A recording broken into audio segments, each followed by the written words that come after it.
ওকে, আজকের সেশনটা তাহলে আমরা এখানে শুরু করছি। ঠিক আছে, আজকে আমাদের আলোচ্য বিষয় হচ্ছে কেন্দ্রীয় ব্যাংক।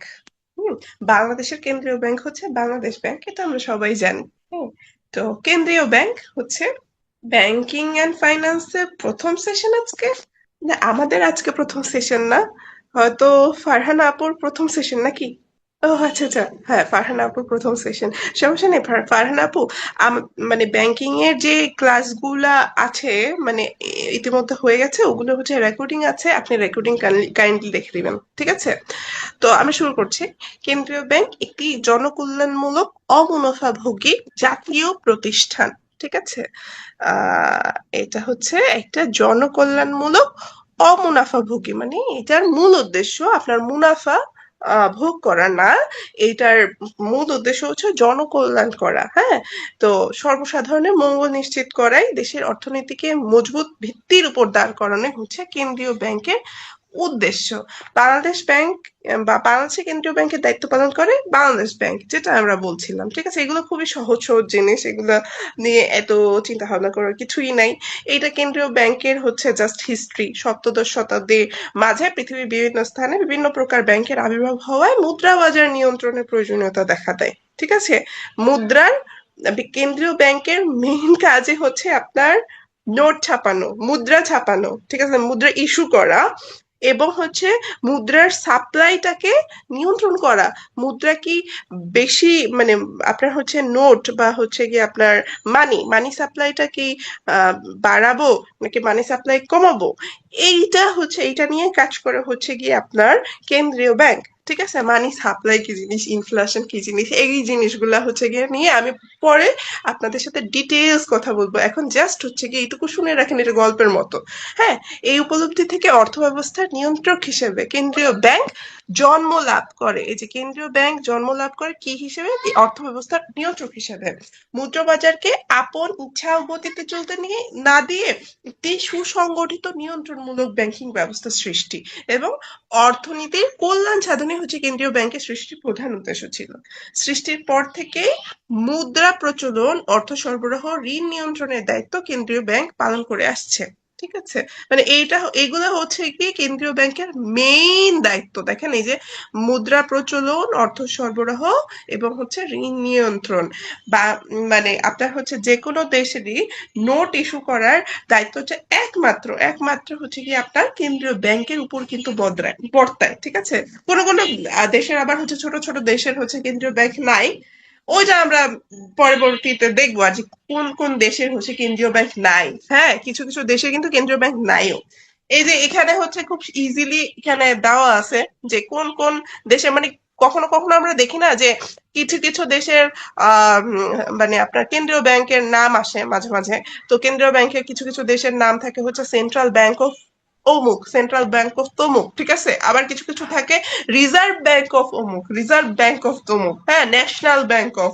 তো কোন কোন দেশের প্রথমে হচ্ছে সেন্ট্রাল ব্যাংক অফ, কোন দেশের হচ্ছে রিজার্ভ ব্যাংক অফ, কোন কোন দেশের হচ্ছে ন্যাশনাল ব্যাংক অফ, কোন কোন দেশের ব্যাংক অফ, জাস্ট এইটা হচ্ছে গিয়ে আপনার এখানে দেওয়া আছে। আপনার একটু কাইন্ডলি এখানে জাস্ট গো থ্রু করবেন। ঠিক আছে, মাঝে মাঝে এই জিনিসগুলো চলে আসে, আসলে যেন হচ্ছে পারেন। ঠিক আছে, কিছু কিছু পরীক্ষায় চলে আসে। হ্যাঁ, আসলে যেন পারেন, দ্যাটস ইট। এটা নিয়ে মাথা বাইরাবাড়ি করার কোনো দরকার নেই, না মনে থাকলে না মনে থাকুক, কিন্তু আপনার হচ্ছে অনেক কনসেপচুয়াল বিষয় আছে, এগুলো মনে রাখতে হবে। ঠিক আছে, কতিপয় দেশের কেন্দ্রীয় ব্যাংক যেগুলো হচ্ছে কি দেশগুলো একটু ইম্পর্টেন্ট আছে, এই দেশগুলো হচ্ছে কি একটু ভালো মতো পড়ে যাবেন। ঠিক আছে, এই যে যুক্তরাষ্ট্রটা ভালো মতো পড়ে যাবেন, ফেডারেল রিজার্ভ সিস্টেম এটা মাঝে মাঝে আসে। ঠিক আছে, তারপর হচ্ছে কোন দেশেরটা হচ্ছে কি এখন, মানে এই তো, মানে আহ, সুইজারল্যান্ডটা দেখে যাবেন, সুইজারল্যান্ড। ঠিক আছে, এই তো, এগুলো দেখে যাবেন একটু। হুম, তারপর হচ্ছে কেন্দ্রীয় ব্যাংক নাই এমন দেশ হচ্ছে Andorra, San Marino, Kiribati, Micronesia, আর হচ্ছে কি আপনার ট্রু ভ্যালু। হ্যাঁ, Palau, Monaco, Liechtenstein, Vatican City, Marshall দ্বীপপুঞ্জ, এগুলার হচ্ছে কি আপনার কেন্দ্রীয় ব্যাংক নাই। এই জাস্ট হচ্ছে গিয়ে আহ, দেখে নিবেন আর কি, একটু দেখে নিবেন। ঠিক আছে, আচ্ছা, বাংলাদেশ ব্যাংক কিভাবে কিভাবে তৈরি হয়েছে, হ্যাঁ, এটা এটা একটু দেখে নিবেন। 1971 সালে 16ই ডিসেম্বর সদ্য স্বাধীন হওয়া দেশের একটা হচ্ছে কি আদেশ, মানে রাষ্ট্রপতির অস্থায়ী আদেশে তৎকালীন স্টেট ব্যাংক অফ পাকিস্তানের ঢাকাস্থ ডেপুটি গভর্নরের আঞ্চলিক অফিসকে রাষ্ট্রীয়করণ করা হয়। আর এইটা অর্ডিন্যান্সটা কত সালের, এইটা কিন্তু আসে পরীক্ষায়, ঠিক আছে? মানে এই যে অর্ডিন্যান্স, এইটা হচ্ছে অর্ডিন্যান্স, বাংলাদেশ ব্যাংক অর্ডার 1972। এখন এইখানে এরকম আসতে পারে 1972 নাকি 1971 নাকি 1976, এই জিনিসটা আসতে পারে। এটা যেন কোন একটা পরীক্ষা দেখছিলাম, ঠিক আছে? বাংলাদেশ ব্যাংক গঠিত হয়েছে কোন অর্ডিন্যান্সের আন্ডারে, কোন অধ্যাদেশের আন্ডারে, ঠিক আছে? তো এই জিনিসটা একটু দেখবেন। আর হচ্ছে কার্যকর হয় 1971 সালে 16ই ডিসেম্বর থেকে কার্যকর হয়, ঠিক আছে? তো এই জিনিসগুলো দেখে নিবেন আর কি। হুম। আর হচ্ছে এক নজরে বাংলাদেশ ব্যাংক, বাংলাদেশ ব্যাংকের হচ্ছে প্রধান কার্যালয় হচ্ছে মতিঝিল, ঢাকায়। আপনারা জানেন বর্তমান গভর্নর কে আছে, সেদিনও পড়েছি, মোহাম্মদ মোস্তাকুর রহমান। উনি হচ্ছে 14তম গভর্নর, ঠিক আছে? তার প্রথম গভর্নর ছিলেন এএনএম হামিদুল্লাহ, ঠিক আছে? আর এই তো পূর্বের নাম ছিল স্টেট ব্যাংক অফ পাকিস্তান, কারণ স্টেট ব্যাংক অফ পাকিস্তানকে আপনার হচ্ছে রাষ্ট্রীয়করণ করে আপনার বাংলাদেশ ব্যাংকে রূপান্তর করা হয়। তো এই কারণে এটার পূর্বের নাম ছিল স্টেট ব্যাংক অফ পাকিস্তান আর কি।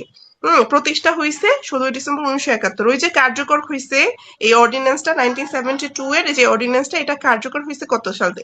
1971 সালে 16ই ডিসেম্বর। তাই হচ্ছে এই প্রতিষ্ঠা লাভও করছে 16ই ডিসেম্বর 1971, ঠিক আছে?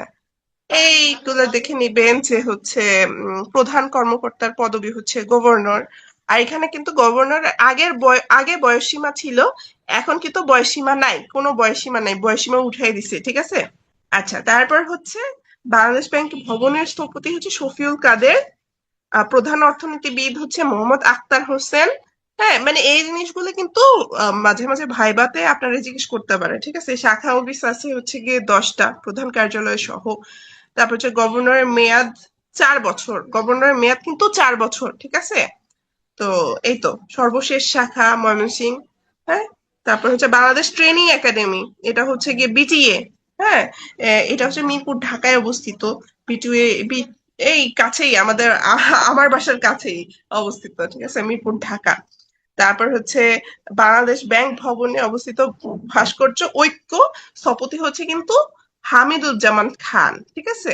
আর হচ্ছে এই যে দেখেন বাংলাদেশ ব্যাংকের সামনে যে স্থাপিত শাপলা ভাস্কর্য, এইটা স্থপতি কিন্তু আজিজুল জলিল পাশা, ঠিক আছে? এটা আসতে পারে আজিজুল জলিল পাশা।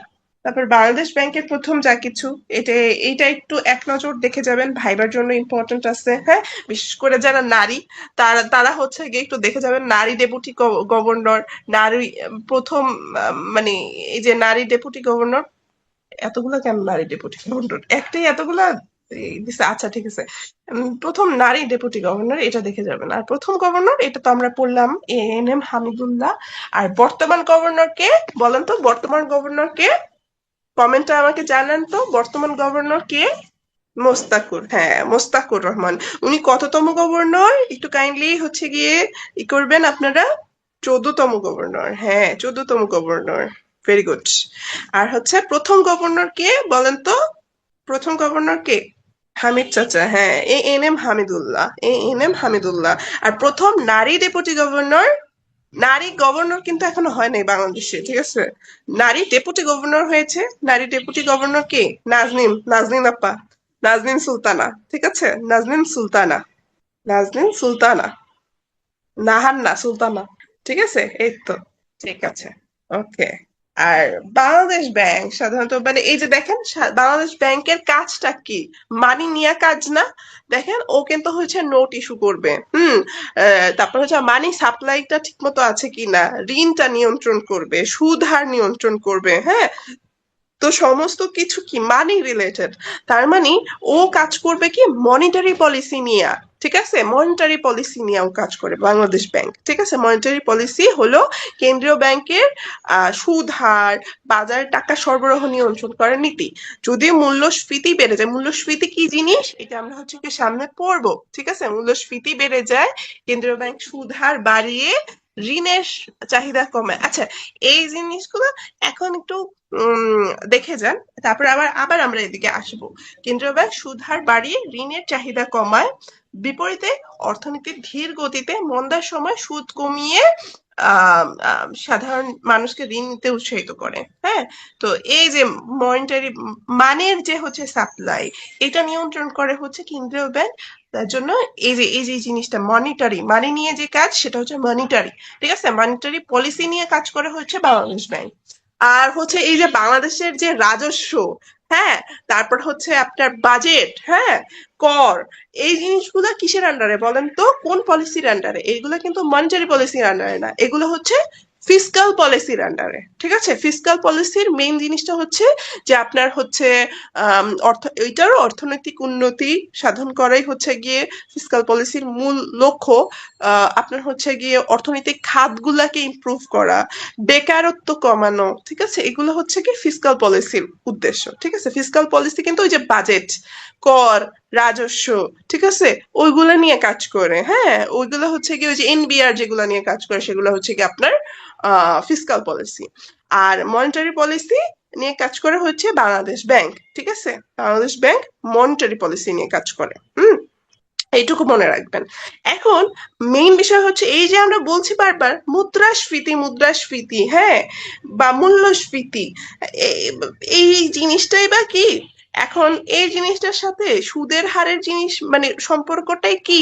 আর ঋণ চাহিদা এইটার সাথেই বা সম্পর্কটা কি? এরকম মাথায় প্রশ্ন আসতেছে না? আমি জানি যারা নন সায়েন্স ব্যাকগ্রাউন্ড তারা হচ্ছে তাদের মাথায় এই জিনিসটা ঘুরতেছে যে আচ্ছা এইটার সাথে এর সম্পর্কটাই বা কি। হুম, এইটার ব্যাপারটা হচ্ছে খুব ইজি, খুবই ইজি। ইনফ্লেশন বিষয়টা আপনাকে বুঝাই না, প্রাইস লেভেল বেড়ে যাওয়া হচ্ছে ইনফ্লেশনের বাই প্রোডাক্ট। ঠিক আছে, প্রাইস লেভেল বেড়ে যাওয়া কিন্তু ইনফ্লেশনের বাই প্রোডাক্ট। ইনফ্লেশন আসলে জিনিসটা কি? ধরেন আম, আহ, মানে কোনো একটা জায়গায় আপনার হচ্ছে উম, মানে চাল, ঠিক আছে, পোলাও চাল, ঠিক আছে, পোলাও চাল আপনার ধরেন হচ্ছে 10 কেজিতে পোলাও চাল, ঠিক আছে, এটা ধরেন পোলাও চাল। পোলাও চাল বিক্রি করতেছে রহিম মিয়া, মিস্টার আর, ঠিক আছে, রহিম মিয়া আপনার হচ্ছে পোলাও চাল বিক্রি করতেছে। কি চাল? পোলাও চাল। ঠিক আছে, এখন ওই হচ্ছে গিয়ে 1 কেজি 10 টাকায় বেচে। ঠিক আছে, কেজি আপনার হচ্ছে ধরেন ধরেন হ্যাঁ 10 টাকায় বেচে। ঠিক আছে, কেজি 10 টাকায় বেচে, ওই পোলাও চাল বেচে। এখন ধরেন হচ্ছে গিয়ে আগে মানে তাদের পোলাও চাল হচ্ছে কেজি 10 টাকায় বেচে, কিন্তু মানে এখন হচ্ছে পোলাও চালের কাস্টমার তো হচ্ছে সবাই না, ধরেন হচ্ছে কি যারা একটু বড় লোক, যাদের হাতে টাকা পয়সা আছে, হ্যাঁ, তারা হচ্ছে কি এই পোলাও চালটা কিনে। হ্যাঁ, তো ধরেন হচ্ছে পোলাও চালের কাস্টমার বর্তমানে আছে 4 জন। ঠিক আছে, 4 জন, 4 জন, ঠিক আছে, 4 জন কাস্টমার আছে। 4 লাখ টাকা কেমন হয়ে গেল? হ্যাঁ, এক গ্রামে। এক গ্রামের মানুষজনই হচ্ছে কি ধরেন বাস করে হচ্ছে 10 জন। ঠিক আছে, মানুষজনই বাস করে 10 জন। বাকি মানুষজন হচ্ছে কি খায়? বাকি মানুষজন হচ্ছে গিয়ে নর্মাল চাল খায়, পোলাও চাল খায় 4 জন। 4 জনের হাতে হচ্ছে গিয়ে আপনার, সরি, নন কমার্স ব্যাকগ্রাউন্ড, হ্যাঁ সরি। আচ্ছা, ধরেন হচ্ছে কি 10 জন, 4 জনের কাছে হচ্ছে গিয়ে এমন টাকা পয়সা আছে যে ওরা হচ্ছে কি পোলাও চালটা এফোর্ড করতে পারবে। ঠিক আছে, এখন ধরেন হচ্ছে গিয়ে কি হইছে, আহ, এই জায়গায় আপনার হচ্ছে গিয়ে উন্নয়নের একটা প্রজেক্ট হয়েছে, ধরেন হচ্ছে পদ্মা সেতু হয়ে গেছে। ঠিক আছে, পদ্মা সেতু হয়ে যাওয়ার কারণে ওইখানে ধরেন অনেক মানুষের আহ মানে হয়েছে, কর্মসংস্থান হয়েছে। অনেক মানুষ হচ্ছে গিয়ে আপনার এখন আগে যারা হচ্ছে গিয়ে ধরেন আহ কামলা দিয়ে খাইতো, মানে হচ্ছে গিয়ে ধরেন কামলা দিয়ে খাইতো, এটা শুনলে একটু খারাপ শোনায় না? আগে ধরেন হচ্ছে গিয়ে যারা মানুষের বাসায় কাজ করে খাইতো, এখন তারা মানুষের বাসায় কাজ করে খাইতে হইতেছে না। এখন তারা হচ্ছে গিয়ে স্বনির্ভর ভাবে কাজকর্ম করতে পারে আর কি। ইনকাম লেভেল হয়তো তাদের বেড়ে গেছে।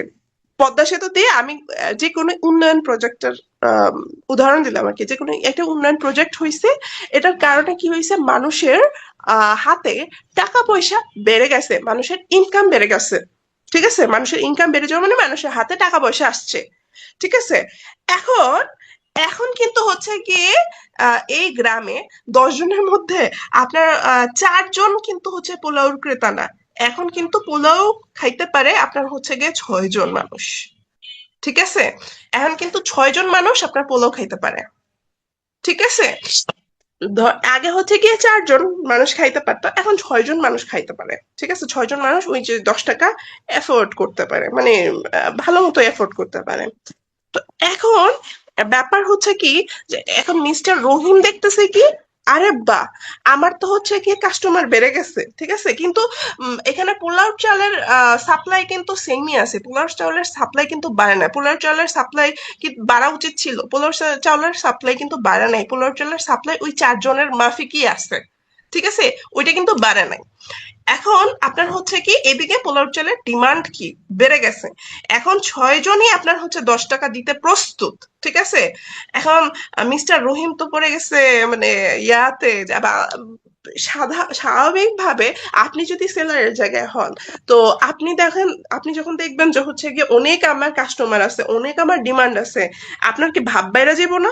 আপনার কি হচ্ছে গিয়ে ধরেন আহ কি বলে, আপনার কি হচ্ছে গিয়ে ধরেন বেড়ে যাবে না, যে আচ্ছা ঠিক আছে, এখন আমার পোলাও চালের মানে দামটা আমি একটু এখন 10 টাকা করবো না, এখন আমি এখন করবো কি 12 টাকা।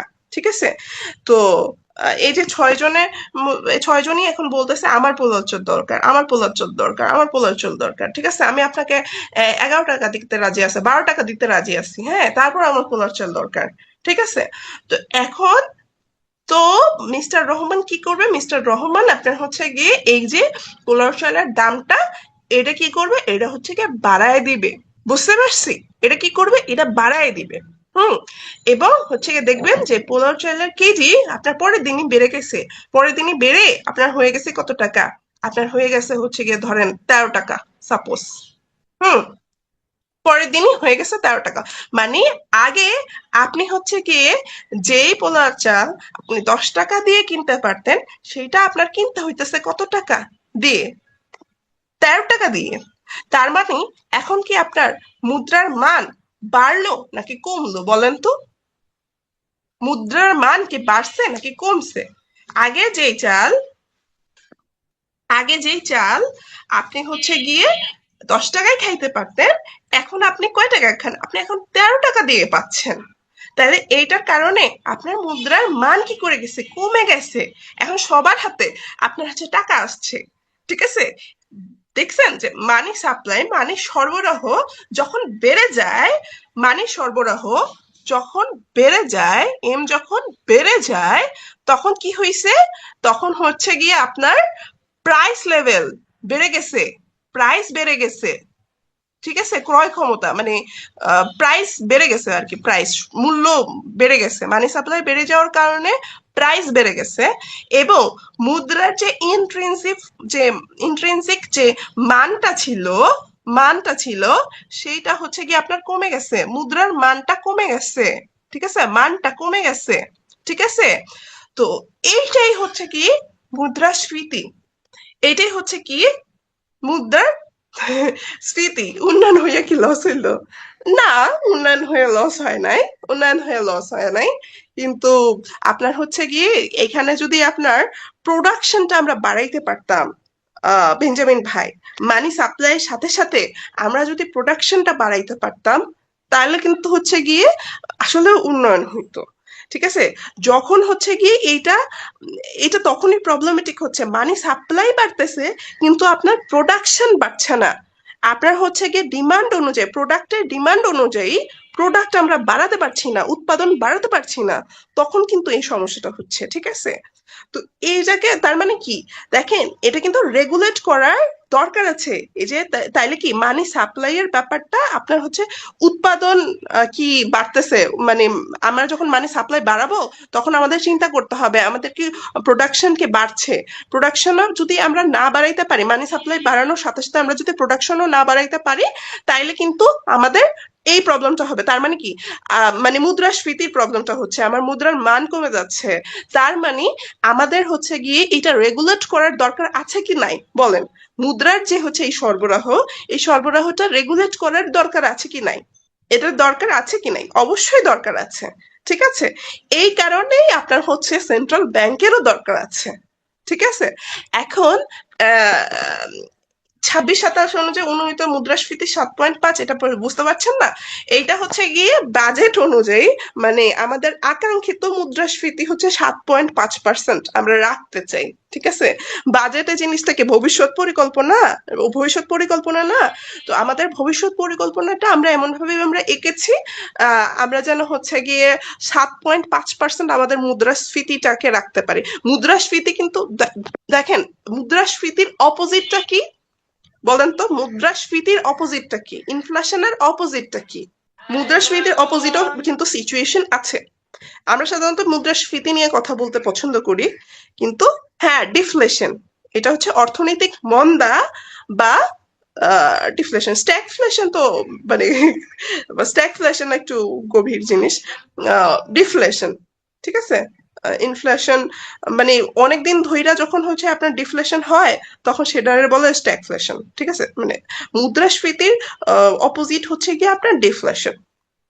ঠিক আছে, ডিফ্লেশনটা ওই একেবারে অপোজিট। মানি সাপ্লাই যখন আপনার কমে যাবে, ঠিক আছে, মানি সাপ্লাই যখন আপনার কমে যাবে, তখন কি হবে? তখন আপনার হচ্ছে কি প্রাইস লেভেলও কমে যাবে এবং মুদ্রার মানও হচ্ছে বেড়ে যাবে। বুঝতে পারছি? মূল্য হ্রাস, হ্যাঁ মূল্য হ্রাস। মূল্য হ্রাস না মুদ্রা,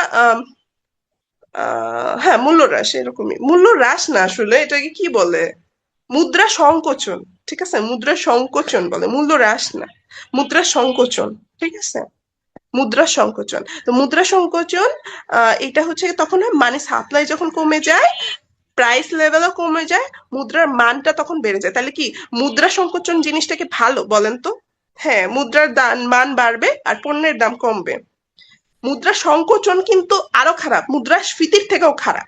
ঠিক আছে, মুদ্রা সংকোচন মানে দেখেন, মুদ্রাস্ফীতি একটা হেলদি লেভেল পর্যন্ত মুদ্রাস্ফীতি কিন্তু অনেক অর্থনীতিবিদ ভালো মনে করে। কারণ হচ্ছে কি, ওই যে মুদ্রাস্ফীতি কখন হয়? যখন হচ্ছে মানুষের কাছে টাকা আসতেছে। মুদ্রাস্ফীতি হইতেছে তার মানে কি, মানে একটা হেলদি লেভেল পর্যন্ত, আমি বলতেছি অবশ্যই একটা হেলদি লেভেল পর্যন্ত। ঠিক আছে, বেশি মুদ্রাস্ফীতি কিন্তু অবশ্যই ভালো না।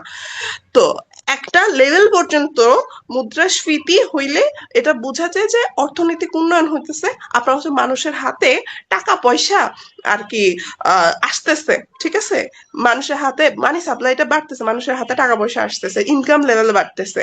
ঠিক আছে, এইটা মিন করে।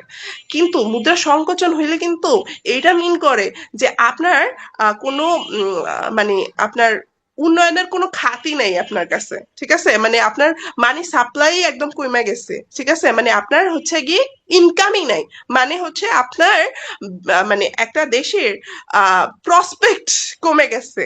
মানে হচ্ছে আগে বিজনেস, মানে কি বলে, বিজনেসের যে হচ্ছে কি আপনার প্রজেক্টের কি বলে প্রপেন্সিটি, ওইটা আপনার কমে গেছে। মানে হচ্ছে গিয়ে পজিটিভ এনপিভি, কি বলবো এটা, কি কেমনে বলা যায় সহজভাবে, মানে মুনাফা যোগ্য প্রজেক্ট। ঠিক আছে, ওটা কমে গেছে, বুঝছেন? তো এ কারণে আপনার হচ্ছে কি মুদ্রা সংকোচন কিন্তু আরো বেশি খারাপ। ঠিক আছে, আরো বেশি খারাপ। মুদ্রা সংকোচন কোনো অর্থনীতিবিদ চায় না। হ্যাঁ, এটা আসলেই খারাপ। তো এটা হচ্ছে কথা। ঠিক আছে, তো সেন্ট্রাল ব্যাংক কি করে, এই যে মুদ্রা সংকোচন, মুদ্রাস্ফীতি, এইটাকে একটা মানে এটাকে কন্ট্রোল করে। ঠিক আছে, মানি সাপ্লাই বাড়ায়া মানি সাপ্লাই কমায়া। কারণ হচ্ছে সেন্ট্রাল ব্যাংকের হাতেই একমাত্র পাওয়ার আছে যে আপনার নোট ইস্যু করা, বা হচ্ছে কি ঋণের হার, আপনার ঋণের সুদ হার, ঠিক আছে, সুদের হার, এইটা কি বাড়ানো কমানো। হ্যাঁ, এটা টুলস আছে বিভিন্ন। ঠিক আছে, সেন্ট্রাল ব্যাংকের। তো এখন এখন আপনারা চিন্তা করতে পারেন, আচ্ছা ঠিক আছে, এখন আমরা মুদ্রা 7.5% বুঝেন নাই মুদ্রাস্ফীতি। 7.5% হচ্ছে গিয়ে আমরা মুদ্রাস্ফীতিটা সামনে বাজেটে হচ্ছে গিয়ে 7.5% আমরা রাখতে পারি। আচ্ছা, মুদ্রা ধরেন আগে হচ্ছে গিয়ে আমার মানে ধরেন আপনার হচ্ছে গিয়ে মূল্য ধরেন হচ্ছে এই যে 100 টাকার একটা প্রোডাক্ট, 100 টাকার একটা প্রোডাক্ট আমরা কিনতাম, ঠিক আছে? ধরে 100 টাকা একটা প্রোডাক্ট আমরা কিনতাম। হ্যাঁ, এখন মুদ্রাস্ফীতি হচ্ছে গিয়ে আপনার 7.5%, মানে এখন হচ্ছে 100 টাকায় আমার হচ্ছে প্রোডাক্টের দাম বাড়ছে 107.5 টাকা, 107.5 টাকা, দ্যাটস ইট। এইটা হচ্ছে 7.5%-এর মানে, ঠিক আছে? তো আমরা বাজেট অনুযায়ী অ্যালাউ করতেছি যে আমাদের হচ্ছে আগে যেই প্রোডাক্টটা আমরা 100 টাকা দিয়ে কিনতাম, এখন সেই প্রোডাক্টটা আমরা 107.5 টাকা দিয়ে আমরা কিনতে পারবো, মানে এইটুকু আমরা অ্যালাউ করতেছি।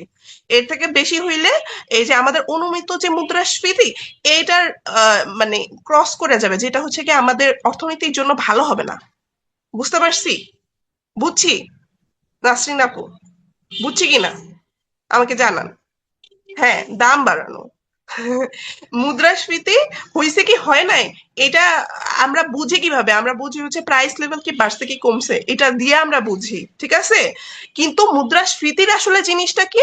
মানি সাপ্লাই বাড়ার কারণে হয়, ঠিক আছে? মানি সাপ্লাই বেড়ে যাওয়া, উৎপাদনের তুলনায় মানি সাপ্লাই বেড়ে যাওয়া, এইটাকে বলে হচ্ছে মুদ্রাস্ফীতি। হ্যাঁ, এই যে বাজারে পণ্য বা সেবার তুলনায় মানুষের হাতে যখন অতিরিক্ত অর্থ থাকে এবং তারা কিনতে হুমড়ি খেয়ে পড়ে, তখন পণ্যের হচ্ছে দাম বেড়ে যায়, ঠিক আছে? মানে মুদ্রাস্ফীতি হইলে দাম বাইরা যায়। হ্যাঁ, বাংলাদেশে এই এই জিনিসটা আছে যে মুদ্রাস্ফীতি একটা জিনিস মনে করে, মূল্যস্ফীতি একটা জিনিস মনে করে, কিন্তু মুদ্রাস্ফীতি হইলেই মূল্যস্ফীতি হবে ভাই। এটার কোনো আলাদা জিনিস নাই। মানে আপনি ইন্টারন্যাশনাল বইগুলাতে খুলে দেখেন, আপনি ইন্টারন্যাশনাল বইগুলাতে আপনি হচ্ছে কি এই জিনিসটা আলাদা করে পাবেন না। হ্যাঁ, বাংলাদেশের ভাইবাতেই শুধুমাত্র এটা জিনিসটা আমি দেখছি যে আচ্ছা মুদ্রাস্ফীতি এক জিনিস আর মূল্যস্ফীতি আরেক জিনিস, এভাবে বলতেছে যে মুদ্রাস্ফীতি কাকে বলে, মূল্যস্ফীতি কাকে বলে, এই দুইটার মধ্যে পার্থক্য একজনকে জিজ্ঞেস করছে, আমি এটা দেখলাম। কিন্তু এটা আসলে মুদ্রাস্ফীতি হইলেই মূল্যস্ফীতি হবে রে ভাই, এমনি হয়ে যাবে, এটা আলাদা কিছুই না। মুদ্রাস্ফীতি হচ্ছে কি আপনার মূল্য, মানে ওনাদের মতে হচ্ছে মুদ্রাস্ফীতি মানে মানি সাপ্লাই বেড়ে যাওয়া, আর মূল্যস্ফীতি মানে হচ্ছে প্রাইস লেভেল ইনক্রিজ করা। কিন্তু তা তো না। আচ্ছা, মানি সাপ্লাই বাড়লেই তো এমনিতেই প্রাইস লেভেল বেড়ে যাচ্ছে, তাই না? আমরা তো এটাই দেখলাম। মুদ্রাস্ফীতি মূল্যস্ফীতি মূলত একই জিনিস, ঠিক আছে? ইনফ্লেশন, ইংলিশে এটাকে ইনফ্লেশনই বলে, ঠিক আছে? আলাদা কিছু আর কি বলে না। গড় মাথা পিছু আয় এটা ডিফারেন্ট জিনিস, এটা এই জায়গায় আইনার না, ঠিক আছে ফারহানা আপু? এটা আইনার না। আপনি হচ্ছে গিয়ে যেটুক বুঝাইছি এটুক বুঝেন। হ্যাঁ, তাহলে অন্য ওদিকে চলে যাবে, ঠিক আছে? আচ্ছা, আহ, এখন হচ্ছে কি, এখন এইটুকু যেটুকু বুঝাইছি এইটুকু কি আপনারা বুঝছেন কি না? যেটুকু আমরা বুঝাইছি এইটুকু কি বুঝছেন কিনা, ইনফ্লেশন বুঝছেন কিনা, যে কমার্সের মানুষজন? এই তো মিসেস আইমান, মানে আমি তো আপনাকে বললামই যে এই দুইটার মধ্যে পার্থক্য কিছুই নাই। এক মানি সাপ্লাই বাড়লে প্রাইস লেভেল এমনিতে বেড়ে যায়, পার্থক্য আসলে নাই। কিন্তু বাংলাদেশি যারা হচ্ছে ভাইবা নেয়, তাদের কাছে হচ্ছে গিয়ে এটা আলাদা মনে হয়। কেন মনে হয় আমি জানি না। মুদ্রাস্ফীতি হচ্ছে কি মানি সাপ্লাই বেড়ে যাওয়া, আর হচ্ছে মূল্যস্ফীতি তারা বলতেছে যে হচ্ছে প্রাইস লেভেল বেড়ে যাওয়া, ইনক্রিজ করা। কিন্তু তা তো না। মানি সাপ্লাই বেড়ে গেলে প্রাইস লেভেল বেড়ে যায়, এটা একটা আরেকটার কোইন্সিডেন্স, মানে মানে কি বলে, কনসিকুয়েন্স আর কি, কনসিকুয়েন্স। আচ্ছা, বুঝছি। ওকে, ঠিক আছে, মুদ্রাস্ফীতি বুঝছি। এখন এই যে মুদ্রাস্ফীতি, মুদ্রাস্ফীতির সাথে এই যে এখন আপনারা মনে করতে পারেন আরে বাবা মুদ্রাস্ফীতি তো বুঝছেন, কিন্তু এখানে ঋণের হার বাড়ায় কমায় এই জিনিসটা, এই জিনিসটা কোত্থেকে আসলো? মুদ্রাস্ফীতির সাথে আবার ঋণের হারের সম্পর্কটা কোথায়? ঠিক আছে, এইটা আপনার হচ্ছে, হ্যাঁ, একটার সাথে আরেকটা রিলেটেড, ইয়েস ফৌজি আপু, বুঝতে পারছেন। হ্যাঁ, তো এইটার হচ্ছে গিয়ে কেন এই জিনিসটা আমরা নিয়ে আসছি। হুম, ঋণের হার কিন্তু একটা টুল, সুদের হার একটা টুল, ঠিক আছে? মানি সাপ্লাই বাড়ানো কমানো, মানি সাপ্লাইকে কন্ট্রোল করার একটা টুল, ঠিক আছে? প্রাইস মানে মানি সাপ্লাই বাড়াতে চাইলে, হ্যাঁ, বাংলাদেশ ব্যাংক কি করে? বাংলাদেশ ব্যাংক আপনার হচ্ছে সবসময় কিন্তু নোট ইস্যু করে, নোট ছাপায় দেয়। ব্যাপারটা এমন না। নোট ছাপায় দেওয়া মানে হচ্ছে আপনি আম, মানে ওই যে মানে ওই প্রোডাকশনের সাথে আপনি হচ্ছে গিয়ে আম, কি বলে, মানে সাপ্লাইয়ের সম্পর্কটা মেনটেন করতে পারছেন না। নোট ছাপানোর মানে, মানে নোট ছাপাইলে এই জিনিস এই প্রবলেমটা ফেস করে। ঠিক আছে, যে উৎপাদনের সাথে এই যে বাজারে পণ্য বা সেবার যে উৎপাদনের সাথে যে আপনার হচ্ছে কোরিলেশনটা দরকার আছে, যে মানি সাপ্লাই বাড়ানো, উৎপাদন বাড়লে আমার হচ্ছে মানি সাপ্লাইটা বাড়ানো ওটা উচিত। উৎপাদন কমলে বা উৎপাদন সেম যদি থাকে, আমার মানি সাপ্লাই যদি বেড়ে যায়, তখনই কিন্তু হচ্ছে কি আমার ইনফ্লেশনটা তৈরি হচ্ছে। হ্যাঁ, তাহলে আমার হুট করে যদি আপনার মানি সাপ্লাই বাড়তে মন চাইছে এবং এইটার জন্য হচ্ছে গিয়ে সে নোট ইস্যু, একগাদা নোট ইস্যু করে দেয়, তখন কিন্তু এই প্রবলেমটা হবে। হুট করে অনেক বেশি মূল্যস্ফীতি বেড়ে যাবে, মানে মুদ্রাস্ফীতি বেড়ে যাবে। ঠিক আছে, তো সেই কারণে হুট করে নোট ইস্যু সাধারণত করে না। মানি সাপ্লাই বাড়ানো এবং কমানোর ক্ষেত্রে, রেগুলেট করার ক্ষেত্রে বাংলাদেশ ব্যাংক সাধারণত আপনার হচ্ছে সুদের হার, এই টুলটা ব্যবহার করে। ঠিক আছে, সুদের হার, এই, হ্যাঁ, অতিরিক্ত টাকা ছাপালে মুদ্রাস্ফীতি বাড়ে। ইয়েস শুভ। আহ, এখন হচ্ছে বিভিন্ন রেট আছে, ঠিক আছে, ব্যাংক সুদের হারের বিভিন্ন রেট আছে, রেট গুলা বাড়ায়া কমায়া বাংলাদেশ ব্যাংক এগুলা রেগুলেট করে। ঠিক আছে, তো এখন রেট গুলা সম্পর্কে আমরা জানবো এবং হচ্ছে এগুলার কনসিকুয়েন্স কি হয়, এটা আমরা আস্তে আস্তে জানবো। ঠিক আছে, আস্তে আস্তে, এখনই মাথা গরম কইরেন না। মাথা গরম হয়েছে কারো? মাথা গরম কইরেন না, মাথা গরম হইলে একটু পানি ঢালেন। ঠিক আছে, তো আগে এই জিনিসগুলো আমরা জানবো, এই রেট গুলো সম্পর্কে আমরা জানছি। ঠিক আছে, জানতেছি, দাঁড়ান দেখেন। প্রথম যে রেটটা সম্পর্কে আমার জানা উচিত সেটা হচ্ছে স্ট্যাচুটরি লিকুইডিটি রেশিও। ঠিক আছে, স্ট্যাচুটরি লিকুইডিটি রেশিও, এটা কিন্তু রেট, মানে ব্যাংক রেট না, সুদের হার না। এটা হচ্ছে একটা রেশিও, যেটা হচ্ছে গিয়ে আপনার ব্যাংকের মেনটেন করতে হয়। ঠিক আছে, যে এসএলআর হচ্ছে ব্যাংকের মোট গ্রাহক বা আমানতের, আমানত মানে যে ডিপোজিট, ব্যাংকে যে টাকা রাখে আমানতকারীরা, ডিপোজিট রাখে, ওইটার একটা নির্দিষ্ট অংশ, যা কিনা সরকার নির্ধারিত হার অনুযায়ী নগদ, স্বর্ণ বা অনুমোদিত সরকারি সিকিউরিটিজে, যেমন ট্রেজারি বিল, সরকারি বন্ডে রাখতে হয়। হ্যাঁ, ধরেন হচ্ছে গিয়ে দেখেন এসএলআর রেট আছে কত। এসএলআর রেট প্রথাগত ক্ষেত্রে 13% আছে। হ্যাঁ, ধরেন আপনার যদি আমানত হয় হচ্ছে, ধরেন আপনার হচ্ছে 100 টাকা ডিপোজিট হয়েছে। ঠিক আছে, 100 টাকা টোটাল ডিপোজিট। আচ্ছা, 100 টাকা হচ্ছে টোটাল ডিপোজিট। ঠিক আছে, 100 টাকা টোটাল ডিপোজিটের মধ্যে আপনার হচ্ছে 13 টাকা, 13 টাকা কি করতে হবে, 13 টাকা আপনার কিন্তু মানে 13 টাকা হচ্ছে গিয়ে ধরেন আহ, এই যে উম, নগদ, স্বর্ণ, অনুমোদিত সিকিউরিটিজ, ট্রেজারি বিল, সরকারি বন্ডে এরকম ভাবে রাখতে হবে, মানে আপনার হচ্ছে গিয়ে ইনভেস্ট করে রাখতে হবে কেন্দ্রীয় ব্যাংকে। ঠিক আছে, এইটার উদ্দেশ্য হইল তারল্য বা লিকুইডিটি বজায় রাখা, যাতে হঠাৎ করে অনেক গ্রাহক টাকা তুলতে চাইলে ব্যাংক যেন বিপদে না পড়ে। এই যে 13 টাকা, এই 13 টাকা হয় সে হচ্ছে নগদে রাখবে, ক্যাশে রাখবে, না হয় হচ্ছে গিয়ে আপনার ট্রেজারি বিলে রাখবে, ট্রেজারি বন্ডে রাখবে, না হয় সে হচ্ছে স্বর্ণে, গোল্ডে ইনভেস্ট করে রাখবে। ঠিক আছে, এই টাকা সে হচ্ছে গিয়ে জমায় রাখবে নিজের কাছে। ঠিক আছে, তো এই টাকা সে খরচ করবে না, 13 টাকা সে খরচ করবে না, 13 টাকা লিকুইডিটি রাখবে। ঠিক আছে, ওই যে আপনাদের শুরুর ক্লাসে আমি আপনাদের শিখাইছিলাম যে হচ্ছে একটা আপনাদের হচ্ছে ফিনান্সের মূল নীতি ছিল লিকুইডিটি ভার্সেস প্রফিটেবিলিটি, মনে আছে আপনাদের? লিকুইডিটি ভার্সেস প্রফিটেবিলিটি মনে আছে আপনাদের? হ্যাঁ, লিকুইডিটি প্রফিটেবিলিটি সম্পর্কটা বিপরীত। আপনি যদি বেশি লিকুইডিটি রাখেন, তাহলে হচ্ছে আপনার প্রফিটেবিলিটি কমে যাবে। ঠিক আছে, আপনি ইনভেস্ট করতে পারবেন না। ধরেন আপনার 100 টাকা আমানত আছে, 100 টাকায় যদি আপনি নিজের কাছে রেখে দেন, তাহলে তো আপনি হচ্ছে ব্যবসা করতে পারবেন না, আপনি হচ্ছে গিয়ে কোথাও ইনভেস্ট করতে পারবেন না। কিন্তু এখন আমার কথা হচ্ছে 100 টাকায় যদি আপনি আবার ইনভেস্ট করে ফেলেন, তাহলে তো হচ্ছে গিয়ে গ্রাহক এসে যদি আপনার কাছে টাকা চায় হঠাৎ করে, যে ব্যাংকের কিন্তু চাহিদা মাত্র টাকা দিতে হয় যে কোনো হচ্ছে কাস্টমারকে।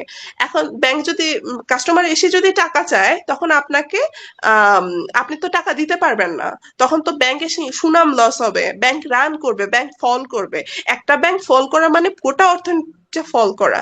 ব্যাংকের উপর থেকে মানুষের ট্রাস্ট চলে যাওয়া, ব্যাংকের উপর থেকে মানুষের ট্রাস্ট চলে গেলে তখন কিন্তু হচ্ছে গিয়ে মানুষজন আর ব্যাংকে টাকা রাখতে চাইবে না। সো গোটা যে হচ্ছে গিয়ে মানি মার্কেটের যে গোটা সিস্টেমটা, সেটা কিন্তু ফল করবে। ঠিক আছে, বুঝতে পারছি। হ্যাঁ, এখন এ কারণে কেন্দ্রীয় ব্যাংক কি করছে, কেন্দ্রীয় ব্যাংক বলছে যে আচ্ছা ঠিক আছে, তুমি তো বুঝতেছো না, তুমি তো হচ্ছে ছোট মানুষ, তুমি বুঝতেছো না যে হচ্ছে কি তোমার কাছে কতটুকু হচ্ছে তোমার আম, কি বলে কতটুকু লিকুইডিটি রাখা দরকার, কতটুকু হচ্ছে কি তোমার ইনভেস্ট করা দরকার, তুমি বুঝতেছো না, কিন্তু আমি হচ্ছে কি একটা সেট করে দিই, একটা মানে কি বলে একটা বেজ লাইন সেট সেট করে দিই। এর এইটা তুমি অতিক্রম করতে পারবে না। এই এই পরিমাণ লিকুইডিটি তোমার কাছে তোমার রাখতেই হবে। ঠিক আছে, বুঝতে পারছি। এটা হচ্ছে এসএলআর। তো উদাহরণ উদাহরণ এখানে আমি আপনাদেরকে যেটা বলছিলাম, একটি ব্যাংকের মোট আমানত ধরেন 100 টাকা। প্রথাগত ব্যাংকের ক্ষেত্রে এসএলআর হচ্ছে 13%, মানে হচ্ছে ব্যাংক থেকে 13 কোটি টাকা সরকারি অনুমোদিত সম্পদে রাখতে হবে, যেমন সরকারি বন্ড বা হচ্ছে ট্রেজারি বন্ড, ট্রেজারি বিল, এগুলোতে ইনভেস্ট করে রাখতে হবে। ফলে ঋণ হিসাবে ব্যবহারযোগ্য টাকা হবে 87 কোটি টাকা। ঠিক আছে, এই এই হচ্ছে অবস্থা। এই যে দেখেন এসএলআর কিন্তু, এই দেখেন প্রথাগত ব্যাংকিং এর ক্ষেত্রে আলাদা, ইসলামী ব্যাংকিং এর ক্ষেত্রে আলাদা, আমানত গ্রহণকারী আর্থিক প্রতিষ্ঠানের ক্ষেত্রে আলাদা। হ্যাঁ, প্রথাগত ব্যাংকিং এর ক্ষেত্রে কেন হচ্ছে বেশি এসএলআর দিয়ে রাখছে, কারণ হচ্ছে প্রথাগত ব্যাংকিং এর আপনার হচ্ছে লিকুইডিটি রিস্কটাও হওয়ার চান্স বেশি। ঠিক আছে, প্রথাগত ব্যাংকিং এর অনেক কাজ থাকে। ঠিক আছে, ওরা অনেক ধরনের অনেক ভ্যারাইটিস কাজ করে। তো এই কারণে হচ্ছে কি ওদের যেহেতু রিস্কটা বেশি, ওদের এসএলআরও বেশি, ওদের লিকুইডিটি রিস্ক বেশি। হ্যাঁ ঠিক আছে, লিকুইডিটি রিস্কটা বেশি, তো কাজেই হচ্ছে ওদের এসএলআরও বেশি। ইসলামিক ব্যাংকিং এর হচ্ছে গিয়ে লিকুইডিটি রিস্কটা হচ্ছে তুলনামূলক কম, এ কারণে ওদের এসএলআরটাও কম, 5.5% আছে। তারপর আমানত গ্রহণকারী আর্থিক প্রতিষ্ঠান, ওইটা হচ্ছে 5%। অমানত গ্রহণকারী আর্থিক প্রতিষ্ঠান, এটা 2.5% আছে। ঠিক আছে, এবার আরেকটা রেট আছে, আরেকটা রেশিও আছে, সেটা হচ্ছে সিআরআর। ঠিক আছে, সিআরআর। আচ্ছা আচ্ছা, আরেকটা জিনিস যে এটার প্রভাবটা আমরা একটু দেখেছি, যে ব্যাংক এসএলআর এর প্রভাবটা, যে ব্যাংক যে সব টাকা আমানত হিসেবে পায় তার সবটুকু ঋণ হিসাবে দিতে পারে না। এসএলআর বাধ্যবাধকতার কারণে কিছু অংশ নিরাপদ খাতে রাখতে হয়। ফলে ব্যাংকিং সিস্টেমের তারল্য বা আর্থিক স্থিতিশীলতা নিশ্চিত থাকে। ঠিক আছে, এইটুকু আমরা বুঝছি। এবং সরকারেরও যখন ঋণের প্রয়োজন হয়, ব্যাংকগুলো সহজেই ওই সিকিউরিটিজ কিনে অর্থায়ন করতে পারে। ঠিক আছে, সরকারের তো মাঝে মাঝে টাকার প্রয়োজন হইতে পারে, লোনের প্রয়োজন হইতে পারে। ঠিক আছে, ওরা কিভাবে, সরকার কিভাবে হচ্ছে গিয়ে আপনার ফাইন্যান্স করে, সরকার হচ্ছে এই ট্রেজারি বন্ড বিক্রি করে তো হচ্ছে মানে ই করে। এটা একটা কিন্তু মাধ্যম সরকারের। ঠিক আছে, ট্রেজারি বন্ড বিক্রি করা বা ট্রেজারি বিল বিক্রি করা। ট্রেজারি বিল আর ট্রেজারি বন্ডের মধ্যে পার্থক্য জানি আমরা? ট্রেজারি বিল আর ট্রেজারি বন্ডের মধ্যে পার্থক্য জানি? ট্রেজারি বিল আর ট্রেজারি বিল হচ্ছে কি আপনার স্বল্প মেয়াদী তহবিল। ঠিক আছে, ট্রেজারি বিল 1 বছরের কম সময়, 1 বছর অথবা 1 বছরের কম সময়ে আপনার হচ্ছে গিয়ে ট্রেজারি বিল তহবিল, তো মানে তহবিলের উৎস হচ্ছে ট্রেজারি বিল। আর ট্রেজারি বন্ড হচ্ছে আপনার হচ্ছে 1 বছরের বেশি সময়, 2 বছর, 3 বছর, 10 বছর, 5 বছর। ঠিক আছে, এই সময়টাকে বলতেছে, মানে এই সময়ের উৎস, মানে দীর্ঘমেয়াদী তহবিল হচ্ছে কি আপনার দীর্ঘমেয়াদী একটা ফান্ড হচ্ছে ট্রেজারি বন্ড। ঠিক আছে, ট্রেজারি বন্ডটা একটু বেশি সময়ের, short term versus long term এটাই। বিল হচ্ছে শর্ট টার্ম আর বন্ড হচ্ছে লং টার্ম, দ্যাটস ইট। বুঝছি? আচ্ছা, তাহলে হচ্ছে গিয়ে সরকারি এই যে সিকিউরিটিজ গুলা, এগুলা কিনে মানে তারা হচ্ছে টাকা পয়সা ই করতে পারে, সরকারও টাকা পাইলো। আর ওইদিকে বিলের টাইম কত মিনিমাম, এটা হচ্ছে গিয়ে আপনার 180 দিন। 180 দিন মানে কত টাকা, মানে কত দিন, মানে কত মাস? 3 6 18, 6 মাস না, 6 মাস, হ্যাঁ। আচ্ছা, এবার সিআরআর, ক্যাশ রিজার্ভ রেশিও। ঠিক আছে, ক্যাশ রিজার্ভ রেশিও হলো ব্যাংকের মোট আমানতের, হ্যাঁ লেস দ্যান 1 ইয়ার থাকে সাধারণত, কিন্তু যে আচ্ছা সিআরআর ক্যাশ রিজার্ভ রেশিও দেখতে আসেন। সিআরআর হচ্ছে ব্যাংকের মোট আমানতের একটা নির্দিষ্ট অংশ, যা কিনা নগদ হিসাবে বাংলাদেশ ব্যাংকের কাছে জমা রাখতে হয়। ঠিক আছে, এর আগের জিনিসটা কি ছিল, এসএলআর কি ছিল, এসএলআর এসএলআর হচ্ছে নিজের কাছে টাকা জমা রাখতে হইতো, না হয় হচ্ছে গিয়ে বন্ড সিকিউরিটিজে ইনভেস্ট করতে হইতো, যেন তারল্য সংকট না হয়, লিকুইডিটি ক্রাইসিস না হয়। ব্যাংক যদি দেউলিয়াও হয়ে যায় তাইলেও এই টাকাটুকু তো থাকবে অন্তত, যেই টাকাটুকু হচ্ছে গিয়ে আমরা মানে ব্যাংকের আমানতদারদের কাছে হচ্ছে গিয়ে আমরা পৌঁছে দিতে পারবো, এই টাকাটুকু তো অন্তত লিকুইডিটি ক্রাইসিস মেটানোর মতো থাকবে।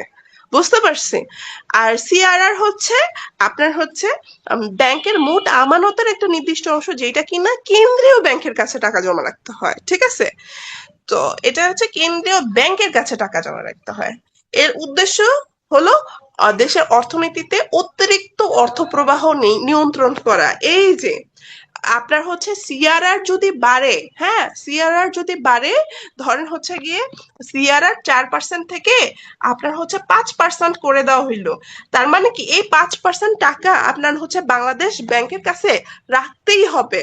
তো মানে হচ্ছে কি আপনি চিন্তা করেন, আপনার যদি হচ্ছে 100 টাকা আমানত থাকে, হ্যাঁ আগে আপনি 4 টাকা রেখেই বাংলাদেশ ব্যাংকের কাছে আপনার রাখতে হইতো 4 টাকা, বাকি 96 টাকা আপনি হচ্ছে গিয়ে আম, বাকি 96 টাকাটা অবশ্য সব না, কারণ হচ্ছে গিয়ে আপনার এর মধ্যে তো আবার ইয়াও আছে, কি জানি বলে ডিপোজিট, এসডি, কি বলে এসডিএল ও আছে, মানে কি বলে এসডিএল না কি জানি, হ্যাঁ এসএলআর ও আছে।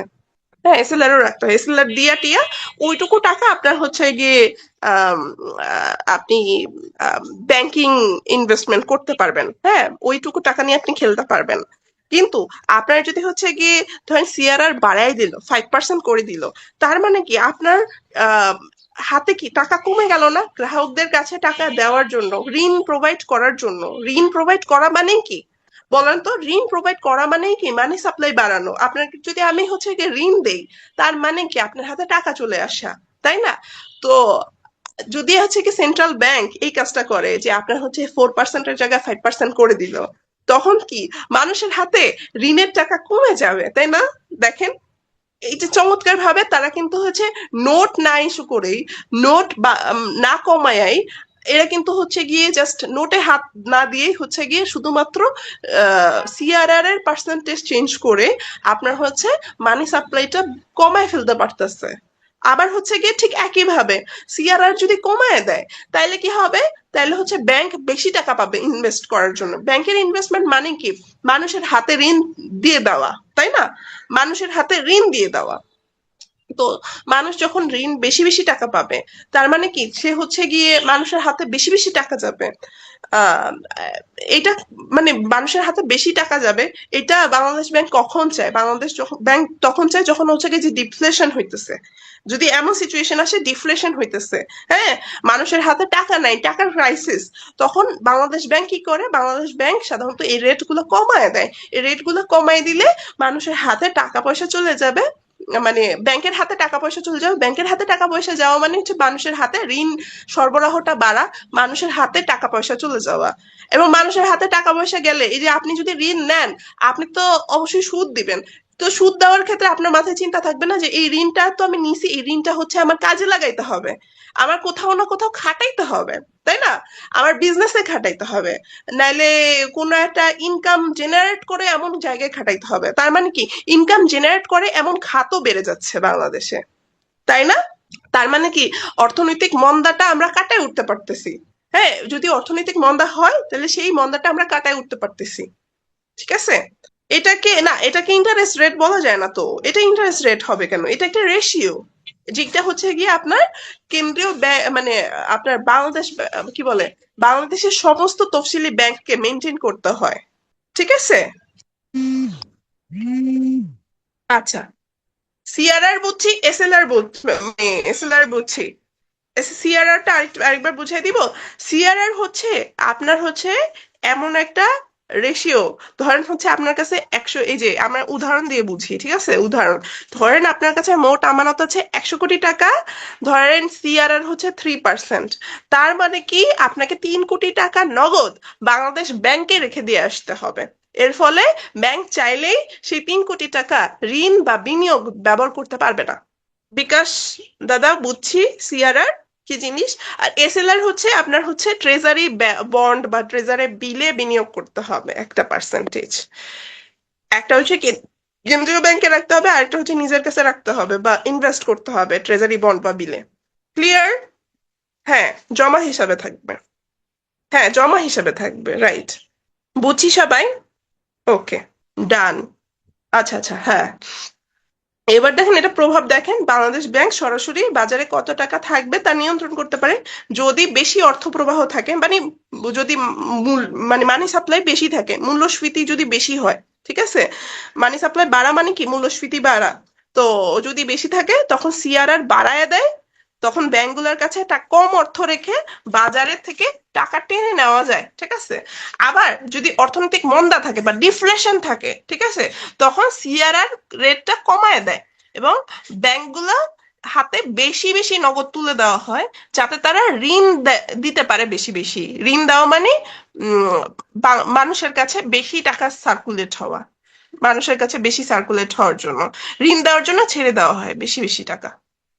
বুঝছি, প্রভাবটা বুঝছি, প্রভাবটা কিন্তু ইম্পর্টেন্ট। হ্যাঁ, এরকম হচ্ছে আপনাদের এমসিকিউ তে আসতে পারে, সিআরআর বেড়ে গেলে মানি সাপ্লাই বাড়ে নাকি কমে, এরকম হচ্ছে কি, এরকম প্রশ্ন আসে। মানি সাপ্লাই বাড়ে, তারপর খতে থাকবে ধরেন মানি সাপ্লাই কমে, বা গতে থাকবে ধরেন মানি সাপ্লাই একই থাকে। এরকম এরকম থাকতে পারে। হ্যাঁ, এই যে এরকম জিনিসগুলো থাকতে পারে। আবার খতে থাকতে পারে মানি সাপ্লাই বাড়তেও পারে কমতেও পারে, এরকম জিনিস মানে এরকম আপনার অপশনে থাকতে পারে, ঠিক আছে। তো সিআরআর বেড়ে যাওয়া মানে কি বলেন তো? সিআরআর বেড়ে যাওয়া মানে হচ্ছে মানি সাপ্লাই কমে যাওয়া। হ্যাঁ হ্যাঁ হ্যাঁ হ্যাঁ, নিতু আপু, রাইট। টোটাল 4% আর এসএলআর 13%, তাহলে 17% রেখে 83% তারা ঋণ দিতে পারবে। রাইট নিতু আপু, ঠিক বলছেন। এই যে এখানে হচ্ছে প্রথাগত ব্যাংকিং এর ক্ষেত্রে এটা মনে রাখবেন সবসময় যে এসএলআর হচ্ছে 13% আর সিআরআর হচ্ছে 4%। ইসলামিক ব্যাংকিং এর ক্ষেত্রে এসএলআর হচ্ছে গিয়ে 5.5%, সিআরআর হচ্ছে 4%। আর হচ্ছে আমানতকারীর ক্ষেত্রে হচ্ছে 5% হচ্ছে গিয়ে এসএলআর, আর সিআরআর হচ্ছে 1.5%। আর অমানতকারী গ্রহণকারী প্রতিষ্ঠানের ক্ষেত্রে সিআরআর লাগে না, এসএলআর হচ্ছে গিয়ে 2.5%। এই রেট গুলো মনে রাখবেন, ঠিক আছে। আচ্ছা, তাইলে হচ্ছে মানে এইগুলো, এই রেট গুলা মনে রাখবেন। হ্যাঁ, এই রেট গুলোর মধ্যে মাঝে মাঝে প্রশ্ন আসতে পারে যে ইসলামিক ব্যাংকিং এর ক্ষেত্রে এসএলআর কত, ইসলামিক ব্যাংকিং এর ক্ষেত্রে সিআরআর কত, এরকম আপনার হচ্ছে কি প্রশ্ন আসতে পারে, ধরে ধরে প্রশ্ন আসতে পারে। এই কারণে এই রিজার্ভ রেশিও, এই রেটটা খুবই কেয়ারফুলি হচ্ছে মনে রাখবেন, খুবই কেয়ারফুলি আপনি মুখস্থ করবেন, ঠিক আছে। আপনি যেহেতু ব্যাংকের পরীক্ষা দিতে যাচ্ছেন, এই জিনিসগুলো ক্লিয়ার হওয়া খুবই দরকারি। ভিন্ন কারণ হচ্ছে কি, প্রথাগত ব্যাংকিং সিস্টেমটা একরকম, ওইখানে লিকুইডিটি একরকম ভাবে, লিকুইডিটি রিস্ক মানে কি জানেন, ব্যাংক সবচেয়ে বেশি লিকুইডিটি রিস্ক সাফার করে। হ্যাঁ, কারণ হচ্ছে ব্যাংক লিকুইড জিনিস মানি নিয়েই কাজ করে, ঠিক আছে। এখন ব্যাংকের তো হচ্ছে গিয়ে চাহিদা মাত্র টাকা দিতে হয়, ঠিক আছে। তো চাহিদা মাত্র টাকা দিতে হয় কাস্টমারের কাছে। তো এ কারণে ব্যাংকের হচ্ছে লিকুইডিটি রিস্কটা সবচেয়ে বেশি প্রথাগত ব্যাংকিং এর ক্ষেত্রে। আপনার হচ্ছে ইসলামিক ব্যাংকিং এর লিকুইডিটি রিস্কটা ভিন্ন। বা আমানত গ্রহণকারী, শুধুমাত্র আমানত গ্রহণকারী আর্থিক যে প্রতিষ্ঠান আছে, ব্যাংক না, ওরা জাস্ট আমানত গ্রহণ করে আর হচ্ছে ঋণ দেয়, জাস্ট এইটুকু কাজ করে। ওই প্রতিষ্ঠানের ক্ষেত্রে লিকুইডিটি রিস্কটা ভিন্ন। আবার অআমানতকারী গ্রহণকারী প্রতিষ্ঠান, যেটা হচ্ছে আর্থিক প্রতিষ্ঠান কিন্তু আমানত গ্রহণ করে না, হ্যাঁ, বা হচ্ছে গিয়ে আপনার ঋণ প্রদান করে না, তো ওদের ওদের লিকুইডিটি রিস্কটা ভিন্ন। বিভিন্ন প্রতিষ্ঠানের লিকুইডিটি রিস্কটার উপর ডিপেন্ড করে আপনার এসএলআর আর সিআরআর জিনিসটা সাজানো হয়েছে, ঠিক আছে। ব্যবসার ধরন ভেদে হচ্ছে গিয়ে জিনিসটা আলাদা। আচ্ছা, এখন হচ্ছে আরেকটা রেট আমরা মানে খুব ইম্পর্টেন্ট রেট, সেটা হচ্ছে পলিসি রেট বা রেপো রেট। এটা কি জিনিস? এটা কি জিনিস? এটা হচ্ছে কিন্তু মানে ইন্টারেস্ট রেট, ঠিক আছে। এটা কি জিনিস দেখেন, পলিসি রেট হলো সেই নির্দিষ্ট সুদের হার যেটা কিনা যা ব্যবহার করে দেশের কেন্দ্রীয় ব্যাংক বাণিজ্যিক ব্যাংকগুলোকে স্বল্প মেয়াদে ঋণ দেয়। এটা মনে রাখবেন, স্বল্প মেয়াদে ঋণ দেয় এবং অতিরিক্ত অর্থ জমা রাখে, ঠিক আছে। আচ্ছা, এটা এটা এটা হচ্ছে গিয়ে ধরেন এরকম একটা জিনিস যে আপনার উম আপনার একটা ব্যাংক আছে, আপনি ধরেন একটা ব্যাংক এবি ব্যাংক, ঠিক আছে। এবি ব্যাংক ধরেন, আপনার এবি ব্যাংক, তো ওর হচ্ছে গিয়ে আপনার শর্ট টার্মে টাকা পয়সা প্রয়োজন, ঠিক আছে। শর্ট টার্মে ওর টাকা পয়সা প্রয়োজন। ও কি করবে? ও হচ্ছে কেন্দ্রীয় ব্যাংকের কাছে যাবে, যেহেতু ঋণের শেষ আশ্রয়স্থল মুরব্বি ব্যাংক বলা হয় হচ্ছে কেন্দ্রীয় ব্যাংককে, গার্জিয়ান অফ অল ব্যাংকস, ঠিক আছে।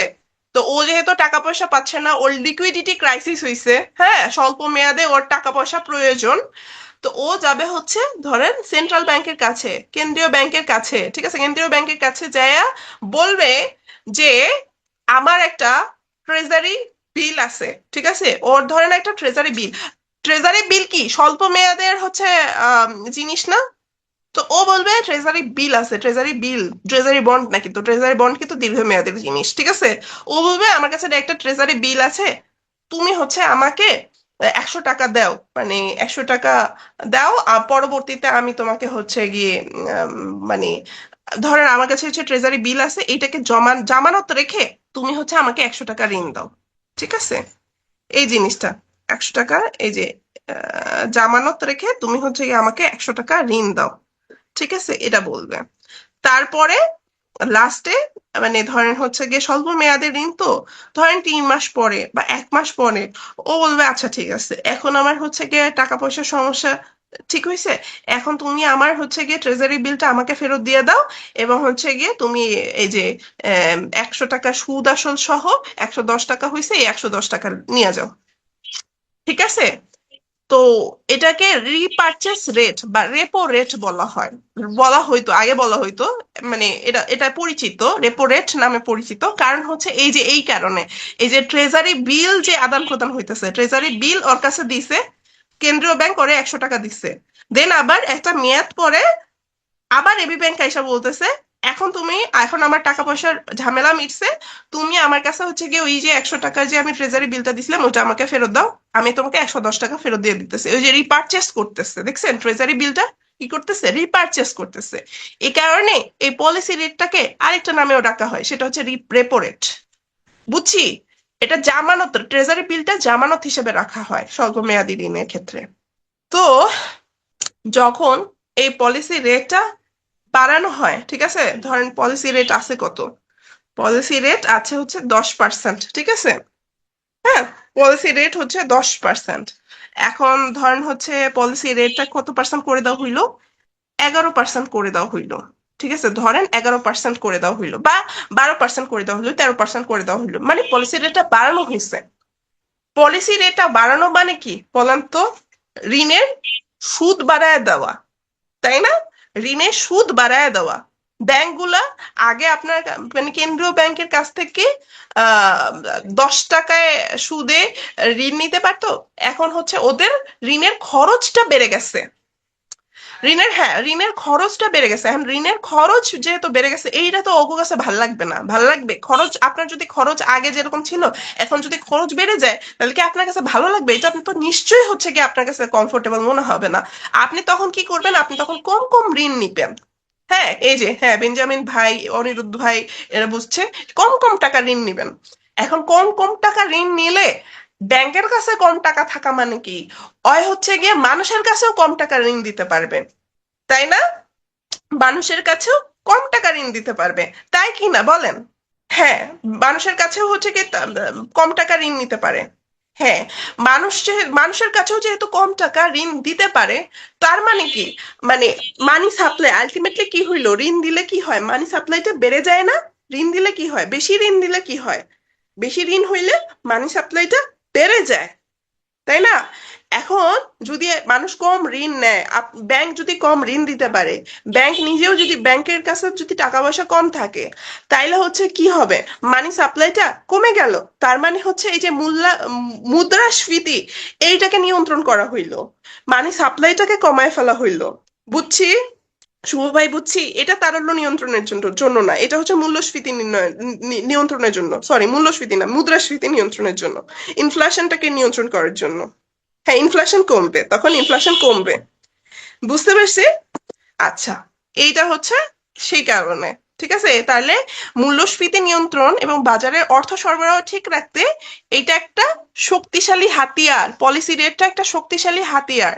ওকে, এই যে বাড়লে কি হয় কমলে কি হয় এই জিনিসটা আমি এখানে বলে দিছি, এই যে দেখেন কেন্দ্রীয় ব্যাংক, তারপরে একবার পড়ে দিই, কেন্দ্রীয় ব্যাংক পলিসি রেট বাড়লে বাণিজ্যিক ব্যাংকগুলোর কেন্দ্রীয় ব্যাংক থেকে ঋণ নেওয়া ব্যয়বহুল হয়ে পড়ে, কস্টলি হয়ে পড়ে, ফলে বাণিজ্যিক ব্যাংকগুলো গ্রাহকদের ঋণ দেওয়ার সুদের হারও বাড়িয়ে দেয়, সুদের হার বাড়ায় দেয়, অথবা হচ্ছে গিয়ে সে কম কম ঋণ নিবে, হুম, যা বাজারে অর্থের প্রবাহ কমায়, মূল্যস্ফীতি নিয়ন্ত্রণে সাহায্য করে।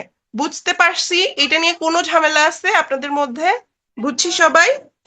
আচ্ছা ঠিক আছে, ওকে, ডান। আচ্ছা মানুষজন, ওকে ক্লিয়ার ক্লিয়ার, ওকে ঠিক আছে।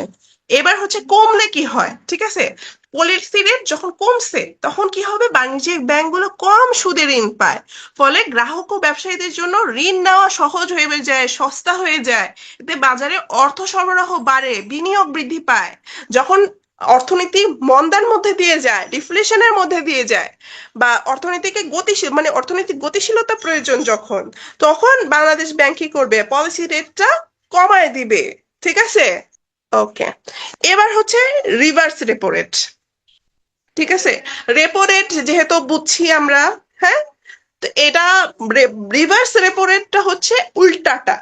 এর আগে যেমন হচ্ছে বাণিজ্যিক ব্যাংক কি করছে, বাণিজ্যিক ব্যাংক কেন্দ্রীয় ব্যাংকের কাছ থেকে লোন নিছে।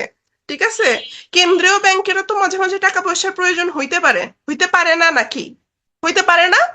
বা কেন্দ্রীয় ব্যাংক তো মনে করতে পারে যে আচ্ছা, আমি আমি একটু ভিন্ন ভাবে হচ্ছে গিয়ে মানে অর্থ সরবরাহটা আপনার হচ্ছে ইয়ে করব, কন্ট্রোল করব।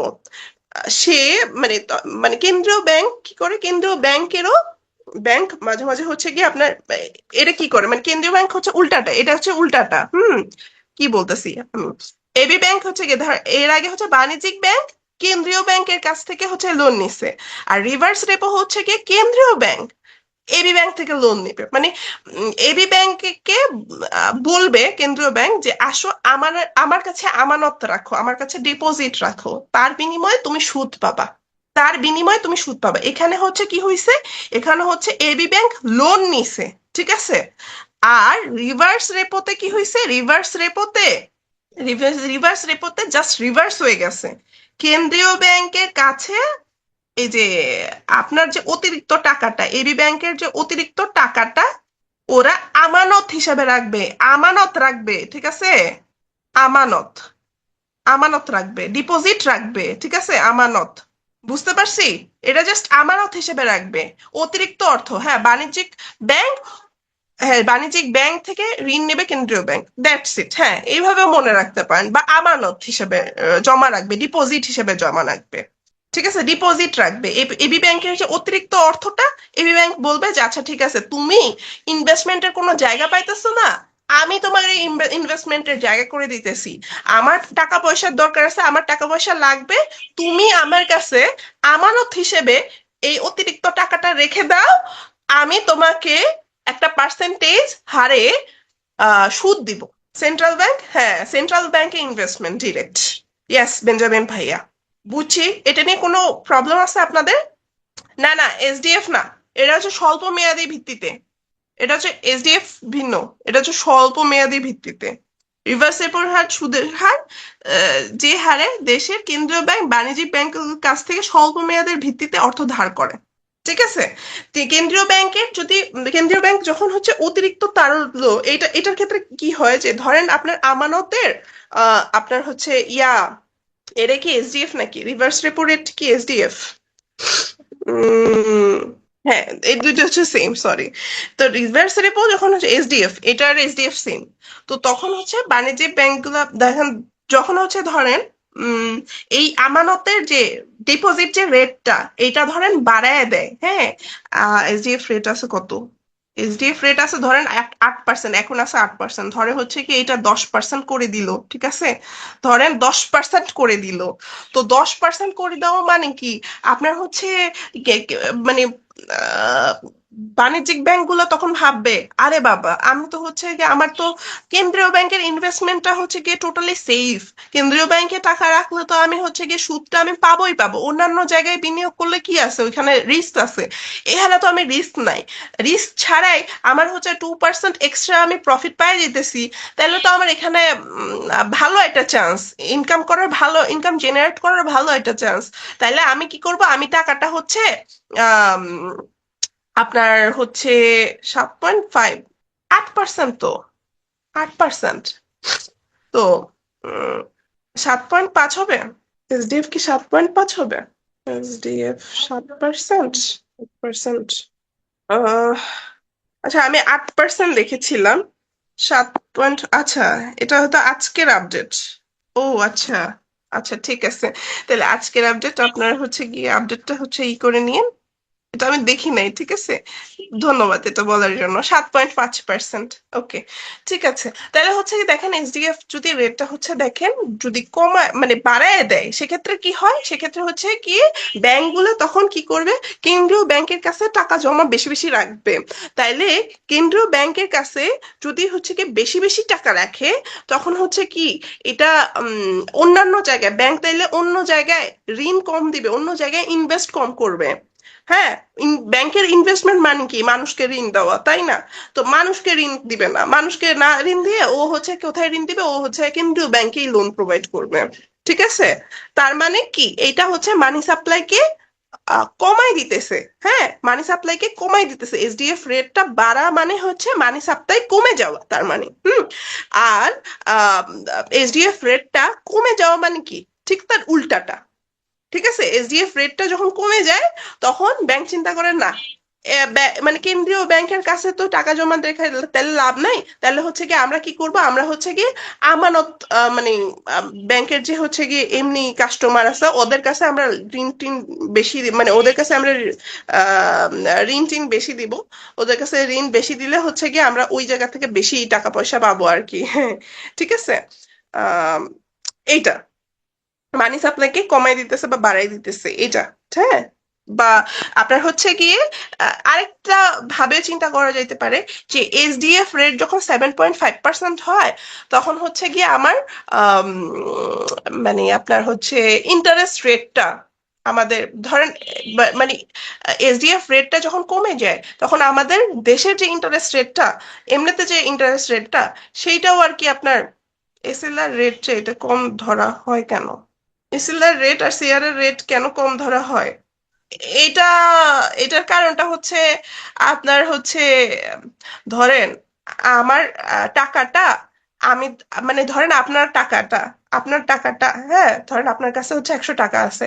100 টাকাটা ধরেন আমি বললাম যে হচ্ছে গিয়ে আমি তো গার্জিয়ান মানুষ, আমার মানে আমি তো তোমার বড় আপু হই। ওই যে আম্মুরা যেই কাজটা করতো, ঠিক আছে, যে তুই টাকা রাখতে পারবি না বাবা, আমার কাছে হচ্ছে গিয়ে তুই টাকা রাখ। তা আপনার কাছে জিনিসটা কি ভালো লাগবে?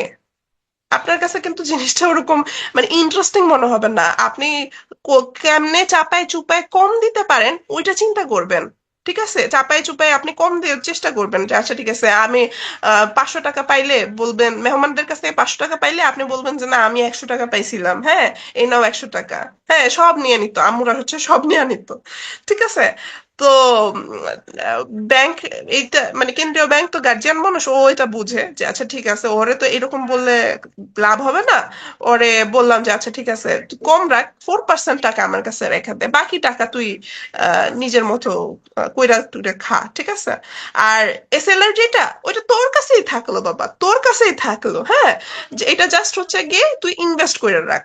ঠিক আছে, আমরা মাঝে মাঝে কি করে যে যখন হচ্ছে গিয়ে আহ, আমরা টাকা দিতে চাই না, হ্যাঁ তখন বলে না আচ্ছা এই টাকা দিয়া তোর স্কুলের বেতন দিব, ঠিক আছে এই টাকা দিয়া তুই আমার কাছে দে, এই টাকা দিয়া আমি হচ্ছে গিয়ে তোর এই স্বর্ণের গয়নাটা কিনা রাখুম, ঠিক আছে এটা তোরই থাকবে, কিন্তু এটা জাস্ট আমি আম্মু একটু ইনভেস্ট কইরা দিলাম তোর জন্য। আম্মু আমি যেহেতু বুঝি, বেশি বুঝি, আমি হচ্ছে তোর জন্য এটা ম্যানেজ করে দিলাম, ইজি করে দিলাম। তো এই জিনিসটা একটু বেশি তারা উৎসাহিত হবে না? তো এটা হলো পটানোর মাধ্যম আর কি। এই রেটের আপডেট গুলা এইটা হচ্ছে কি আপনারা হচ্ছে বাংলাদেশ ব্যাংকের ওয়েবসাইট আছে, ওয়েবসাইট থেকে দেখতে পারেন। ঠিক আছে, এই তো এসডিএফ রেট আপনারা বুঝছেন হয়তো। উম, হ্যাঁ, কেন্দ্রীয় ব্যাংক যখন রিভার্স রেপো রেট বাড়ায়, তখন বাণিজ্যিক ব্যাংকগুলো বেশি সুদের লোভে মানুষের মাঝে ঋণ দেওয়ার পরিবর্তে কেন্দ্রীয় ব্যাংকে টাকা জমা রাখতে উৎসাহিত হয়। এর ফলে বাজারে অর্থ প্রবাহ কমে যায়, মুদ্রাস্ফীতি নিয়ন্ত্রণে সাহায্য করে। এই যে কাহিনীটা বলছি।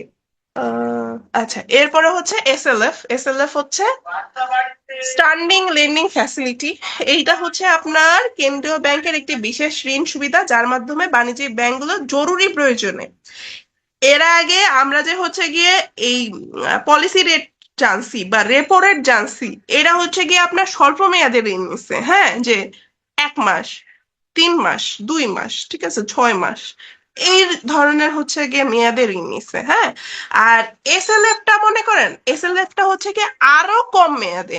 ধরেন একদিনের জন্য আপনার টাকা প্রয়োজন আছে, 2 দিনের জন্য আপনার টাকার প্রয়োজন হয়েছে, হ্যাঁ। ওভারনাইট টাকা, ওভারনাইট টাকা আপনি কোথা থেকে পাবেন? ওভারনাইট আপনার অনেকগুলো টাকার প্রয়োজন। তখন এই যে একেবারে স্বল্প মেয়াদের জন্য যে টাকাটা, এই টাকাটা আপনি ঋণ গ্রহণ করতে পারবেন এসএলএফ এর মাধ্যমে। ঠিক আছে, বুঝতে পারছি? একেবারে অল্প সময়ের জন্য এই আপনার পলিসি রেটের থেকে বা রেপো রেটের থেকেও একদম কম সময়ে এসএলএফ এর ঋণ দেওয়া হয়। এটাও মনে করেন হচ্ছে গিয়ে ব্যাংক রেটের মতো, মানে আপনার হচ্ছে পলিসি রেটের মতোই কাজ করে। ঠিক আছে, কি বলে, ব্যাংক রেট কি, এসএলএফ ইয়ার মতোই কাজ করে। মানে রেপো রেটের মতোই কাজ করে, যে হচ্ছে রেপো রেট বাড়লে আপনার মুদ্রাস্ফীতি কি হয়, রেপো রেট বাড়লে কি হয়, মুদ্রাস্ফীতি কমে। ঠিক আছে, মানে ওই রকম ভাবে কাজ করে আর কি। আর এটা হচ্ছে ব্যাংক রেট। ব্যাংক রেট হচ্ছে আহ, সেই নির্দিষ্ট হারে সুদ হার, যে হারে দেশের কেন্দ্রীয় ব্যাংক বাণিজ্যিক ব্যাংকগুলোকে দীর্ঘমেয়াদে ঋণ প্রদান করে। ঠিক আছে, এর আগে আমরা স্বল্প মেয়াদের জিনিসটাই দেখতেছিলাম, এটা হচ্ছে দীর্ঘমেয়াদে প্রদান করে কেন্দ্রীয় ব্যাংক বাণিজ্যিক ব্যাংকগুলোকে। য- যখন বাণিজ্যিক ব্যাংকগুলোতে টাকা সংকট দেখা দেয়, তখন কেন্দ্রীয় ব্যাংক থেকে এই হারে ঋণ গ্রহণ করে থাকে। কেন্দ্রীয় ব্যাংক এই হার পরিবর্তন করে অর্থনীতি নিয়ন্ত্রণ করে। বুঝতে পারছি যে ব্যাংক রেট বাড়লে আপনার কি হয়, ব্যাংক রেট বাড়লে আপনার হচ্ছে আহ মানে ঋণটাও কি কস্টলি হয়ে যায়, তাই না? যে বাণিজ্যিক ব্যাংকের কাছে ঋণ কস্টলি হয়ে যায়, তখন বাণিজ্যিক ব্যাংক কম কম টাকা ঋণ নিবে। বা হচ্ছে গিয়ে এই যে ব্যাংক যেই জায়গা থেকে হচ্ছে গিয়ে ঋণ কম কম টাকা ঋণ দিবে, কম কম টাকা ঋণ নিলে বা কম কম টাকা ঋণ দিলে, তখন হচ্ছে গিয়ে ওরা কি করবে, ওরা হচ্ছে মানি সাপ্লাই, দেশের মানি সাপ্লাই কমে যাবে। মানে এর আগে আমরা যেরকম দেখছি যে জিনিসটা, ওরকম ভাবেই হচ্ছে কি এটা কাজ করে, ব্যাংক রেটের জিনিসটা ওইভাবে কাজ করে। তো ব্যাংক রেট হচ্ছে জাস্ট দীর্ঘমেয়াদী, আর হচ্ছে পলিসি রেট হচ্ছে গিয়ে স্বল্প মেয়াদী, হ্যাঁ।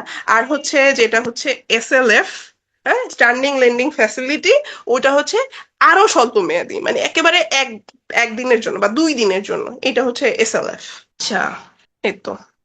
এরপর আসেন হচ্ছে নিকাশ ঘরের কাজ। ওভারনাইট, হ্যাঁ, ওভারনাইট হচ্ছে গিয়ে লোন নেয়। এবার হচ্ছে নিকাশ ঘরের কাজ। নিকাশ ঘরের কাজ হচ্ছে আপনার, এটাকে ক্লিয়ারিং হাউস বলে, হ্যাঁ। তো ধরেন হচ্ছে আহ এটা কি করে, এটা হচ্ছে গিয়ে আপনার নিকাশ ঘরের প্রধান কাজ হলো বিভিন্ন ব্যাংকের মধ্যকার পারস্পরিক দেনা পাওনা বা চেক নিষ্পত্তি করে দেওয়া, চেক নিষ্পত্তির কাজটা করা, চেক নিষ্পত্তির কাজ, দেনা পাওনা বা চেক নিষ্পত্তি করা। এর মাধ্যমে গ্রাহকের জমা দেওয়া অন্য ব্যাংকের চেক নির্দিষ্ট সময়ের মধ্যে নিজের ব্যাংকে জমা হয়। ধরেন 2টা ব্যাংক আছে, একটা হচ্ছে এবি ব্যাংক, আর একটা হচ্ছে ধরেন কি ব্যাংক, এটা ধরেন হচ্ছে সিডি ব্যাংক। হ্যাঁ, মার্কেটে জাস্ট এই 2টা ব্যাংক নিয়ে চিন্তা করেন, এবি ব্যাংক আর সিডি ব্যাংক। আর গার্জিয়ান হচ্ছে আমাদের এই বাংলাদেশ ব্যাংক। ঠিক আছে, বিবি। সিডি ব্যাংকে রহিমউদ্দিন আয়শা কি করছে, সিডি ব্যাংকে রহিমউদ্দিন আয়শা এবি ব্যাংকের নামে ধরেন হচ্ছে গিয়ে 3,000 টাকা দিয়ে গেল। ঠিক আছে, এক ব্যাংকের চেক আরেক ব্যাংকে টাকা জমা দিল, 3,000 টাকা। ঠিক আছে, তাই 3,000 জমা দিল। তারপরে এবি ব্যাংকে আরেকজন সালাম সাহেব আইসা এবি ব্যাংকে হচ্ছে সিডি ব্যাংকের নামে 5,000 টাকা জমা দিল, 5,000 চেক জমা দিল। ঠিক আছে, এখন বাংলাদেশ ব্যাংক এইটারে হচ্ছে নিষ্পত্তি করবে। বাংলাদেশ ব্যাংক কি করবে, দেখেন এবি ব্যাংকে হচ্ছে সিডি ব্যাংকের নামে 5,000 টাকার একটা চেক আসছে, সিডি ব্যাংকের নামে এবি ব্যাংকে একটা 3,000 টাকার চেক আসছে। ঠিক আছে, তো এখন দেখেন এটা হচ্ছে সিডি ব্যাংকের নামে, ঠিক আছে, কিন্তু এবি ব্যাংকে জমা দেওয়া হয়েছে। এটা হচ্ছে এবি ব্যাংকের নামে কিন্তু সিডি ব্যাংকে জমা দেওয়া হয়েছে। এখন দেখেন টাকা এবি ব্যাংক মানে বাংলাদেশ ব্যাংক তখন কি করবে, বাংলাদেশ ব্যাংক বলবে যে আচ্ছা ঠিক আছে, একটা কাজ করো, যেহেতু হচ্ছে তোমরা দুইজনই দুইজনের কাছে টাকা পাও, তখন কি হবে, এবি ব্যাংক যাও তুমি হচ্ছে সিডি ব্যাংকে হচ্ছে 2,000 টাকা দিয়ে দাও। যেহেতু হচ্ছে তোমাদের ব্যালেন্স হচ্ছে কত, 5,000 মাইনাস 3,000, যদি এবি ব্যাংক সিডি ব্যাংকে 2,000 টাকা দিয়া দেয়, তাইলে তো হচ্ছে কি এটা নিষ্পত্তি হয়ে যায়। ধরেন আপনার এক বন্ধু হচ্ছে গিয়ে আপনার কাছ থেকে হচ্ছে 3,000 টাকা নিছিল, হ্যাঁ। পরবর্তীতে আপনি কি করছেন, আপনি হচ্ছে গিয়ে ওর কাছ থেকে 5,000 টাকা নিছেন, 5,000 টাকা ধার নিছেন, হ্যাঁ? তো এখন আপনার বন্ধু কয় টাকা পায় আপনার কাছে, আপনি কয় টাকা পান? আপনি তো হচ্ছে গিয়ে পরবর্তীতে 3 মাস পরে যে বললেন, আরে বন্ধু, আমার কাছ থেকে তো তুমি ওই ওই দিন হচ্ছে গিয়ে 3,000 টাকা নিছিলা, পরবর্তীতে আমি তোমার কাছ থেকে হচ্ছে 3,000 টাকা নিছিলাম, হ্যাঁ? তাইলে মানে আপনার হচ্ছে গিয়ে ব্যালেন্স করে দেখা গেল যে আমার বন্ধু 2,000 টাকা, যদি আমার বন্ধুরে 2,000 টাকা দিয়ে দেই, তাহলে তো ওই জিনিসটা নিষ্পত্তি হয়ে গেল। বুঝছেন নাকি জিনিসটা? বুঝছেন নাকি প্যাচ লাগছে? ঠিক আছে, বুঝছি তাহলে। হ্যাঁ, তো এই যে বাংলাদেশ ব্যাংক এই গার্জিয়ানের কাজটা করে মূলত এই যে নিষ্পত্তি করার জন্য। আচ্ছা ঠিক আছে, বুঝছি। সবাই একটু হচ্ছে গিয়ে আমার রেসপন্স করবেন যে বুঝছি কি না, না বুঝলেও হচ্ছে বলবেন, ঠিক আছে? এই জিনিসগুলো একটু ট্রিকি তো, জিনিস না বুঝলে আবার সমস্যা। ঠিক আছে, কেন্দ্রীয় ব্যাংক এই যে এই কাজটা করে, হ্যাঁ, যে আপনার গার্জিয়ানের কাজটা করে। ওরা হচ্ছে নিকাশ ঘরে ক্লিয়ার করে দেয় যে জিনিসপাতি, এই হিসাব নিকাশ ক্লিয়ার করে দেয়। ঠিক আছে, বাংলাদেশ ব্যাংক হিসাবে, বাংলাদেশের কেন্দ্রীয় ব্যাংক হিসাবে বাংলাদেশ ব্যাংক এই নিকাশ ঘরের দায়িত্বটা পালন করে থাকে। ঠিক আছে, একটি ব্যাংকের গ্রাহক অন্য ব্যাংকে কোনো চেক বা ড্রাফট জমা দিলে নিকাশ ঘরের মাধ্যমে সেই টাকা সংশ্লিষ্ট ব্যাংক থেকে সংগ্রহ করে গ্রাহকের অ্যাকাউন্টে জমা করা হয়। প্রতিদিন বিভিন্ন ব্যাংকের মধ্যে কোটি কোটি টাকার লেনদেন হয়। নিকাশ ঘর সব ব্যাংকের পাওনা এবং দেনা হিসাব করে কেন্দ্রীয় অ্যাকাউন্টে তা সমন্বয় করে। এই যে কেন্দ্রীয় অ্যাকাউন্টে সমন্বয় করা হইলো, কেন্দ্রীয় বাংলাদেশ ব্যাংকের কেন্দ্রীয় অ্যাকাউন্টে এই যে জিনিসটা সমন্বয় করা হইলো, যে হচ্ছে গিয়ে 5,000 টাকা কে 2,000 টাকা পাবে, কে 3,000 টাকা পাবে। ঠিক আছে, ধরেন এই যে এবি ব্যাংকে যখন সালাম সাহেব 5,000 টাকা জমা দিল, এই টাকাটাও হচ্ছে গিয়ে বাংলাদেশ ব্যাংকে যাবে। সিডি ব্যাংকে যখন হচ্ছে গিয়ে রহিম সাহেব 3,000 টাকা জমা দিল, এই টাকাটাও হচ্ছে গিয়ে বাংলাদেশ ব্যাংকে যাবে। বাংলাদেশ ব্যাংক দিন শেষে হচ্ছে গিয়ে ডেবিট ক্রেডিট মিলাবে, যে আচ্ছা ঠিক আছে, যে হিসাব নিকাশ মিলাবে, তাহলে হচ্ছে গিয়ে আহ, মানে এবি ব্যাংকে হচ্ছে গিয়ে মানে 5,000, এবি ব্যাংকের থ্রুতে আমার সিডি ব্যাংকে আসছে হচ্ছে 5,000 টাকা। আচ্ছা তাইলে হচ্ছে সিডি ব্যাংকে হচ্ছে কি 2,000 টাকা দিলেই হয়ে যায়। ঠিক আছে, এবি ব্যাংকে হচ্ছে আমার আম, বাকি টাকাটুকু তাইলে থাকলো। ঠিক আছে, সিডি ব্যাংকে যে দিলেই হয়ে যায়। এটা জাস্ট হচ্ছে গিয়ে মাঝখান থেকে মিডল ম্যান হিসেবে ও জাস্ট এই টাকাটুকু মানে হিসাব নিকাশ করে সেন্ট্রাল অ্যাকাউন্টের মাধ্যমে, একটা সেন্ট্রাল অ্যাকাউন্টের মাধ্যমে এই জিনিসটা হচ্ছে গিয়ে সমন্বয় করে দেয়। আধুনিকায়ন, এটা হচ্ছে বর্তমানে ম্যানুয়ালে নিকাশ ঘরের পরিবর্তে এটা হচ্ছে অটোমেটেড পদ্ধতিতে হয়। বিএসিএইচ, বাংলাদেশ অটোমেটেড ক্লিয়ারিং হাউসের মাধ্যমে হয়, বা RTG, real time gross settlement. ঠিক আছে, রিয়েল টাইম গ্রস সেটেলমেন্ট, এইটা হচ্ছে কি আপনার খুব বড় অ্যাকাউন্ট হইলে, হ্যাঁ, অনেক সেন্সিটিভ লেনদেন হয় না মাঝে মাঝে, অনেক বড় অ্যাকাউন্টের লেনদেন হয় না, তখন রিয়েল টাইম গ্রস সেটেলমেন্ট হয়। হ্যাঁ, ওইটা হচ্ছে কি খুব তাড়াতাড়ি সেটেলমেন্ট হয়ে যায়। আর ব্যাচ হয় হচ্ছে গিয়ে আপনার এই যে 1,000, 2,000, 3,000, 5,000, হ্যাঁ, এই যে জিনিসগুলো সাধারণত ব্যাচে হয়। আর যদি বড় অ্যামাউন্টের হয় বা সেন্সিটিভ অ্যাকাউন্ট হয়, সেক্ষেত্রে হচ্ছে রিয়েল টাইম গ্রস সেটেলমেন্টের মাধ্যমে খুব দ্রুত লেনদেন নিষ্পত্তি নিষ্পত্তি হয়ে যায়। ঠিক আছে, ম্যানুয়াল নিকাশ করার পরিবর্তে এখন ব্যবহার করা হয় ব্যাচ আর আরটিজিএস। ঠিক আছে, তো ব্যাচের ফুল ফর্মটা হচ্ছে আপনারা পড়বেন, আরটিজিএস এর ফুল ফর্মটা আপনারা পড়বেন। ঠিক আছে, তো নিকাশ ঘরের গুরুত্ব, এই যে প্রতিটি ব্যাংক যদি এরকম আলাদা আলাদা ভাবে ওরা নিজেরা নিজেরা লেনদেন করতো, দেখা যেত অনেক সময় লাগতো। সেন্ট্রাল ব্যাংকের মাধ্যমে এটা হচ্ছে তাড়াতাড়ি লেনদেন করা হয়ে যায়। ঠিক আছে, এটা সময় সাশ্রয় হয় এবং নিরাপত্তার বিষয়টা থাকে, যে যেহেতু বাংলাদেশ ব্যাংক এই সেটেলমেন্টটা করতেছে, তার মানে এখানে মারামারি কাটাকাটি করার কোনো সুযোগ নেই। বাংলাদেশ ব্যাংক গার্জিয়ান মানুষ, মুরব্বী মানুষ, ওই হচ্ছে গিয়ে আপনার টাকাটা সেটেলমেন্ট করতেছে, টাকা বহনের যে ঝুঁকি সেটা কমে যায়। ঠিক আছে, সো এক ব্যাংক থেকে আরেক ব্যাংকে আপনার এই যে টাকা মানে ফিজিক্যালি এমনি টাকা নিয়ে আসা, মানে ইয়া করা লাগতেছে না, নিয়ে আসা দিয়ে আসা এগুলো লাগতেছে না।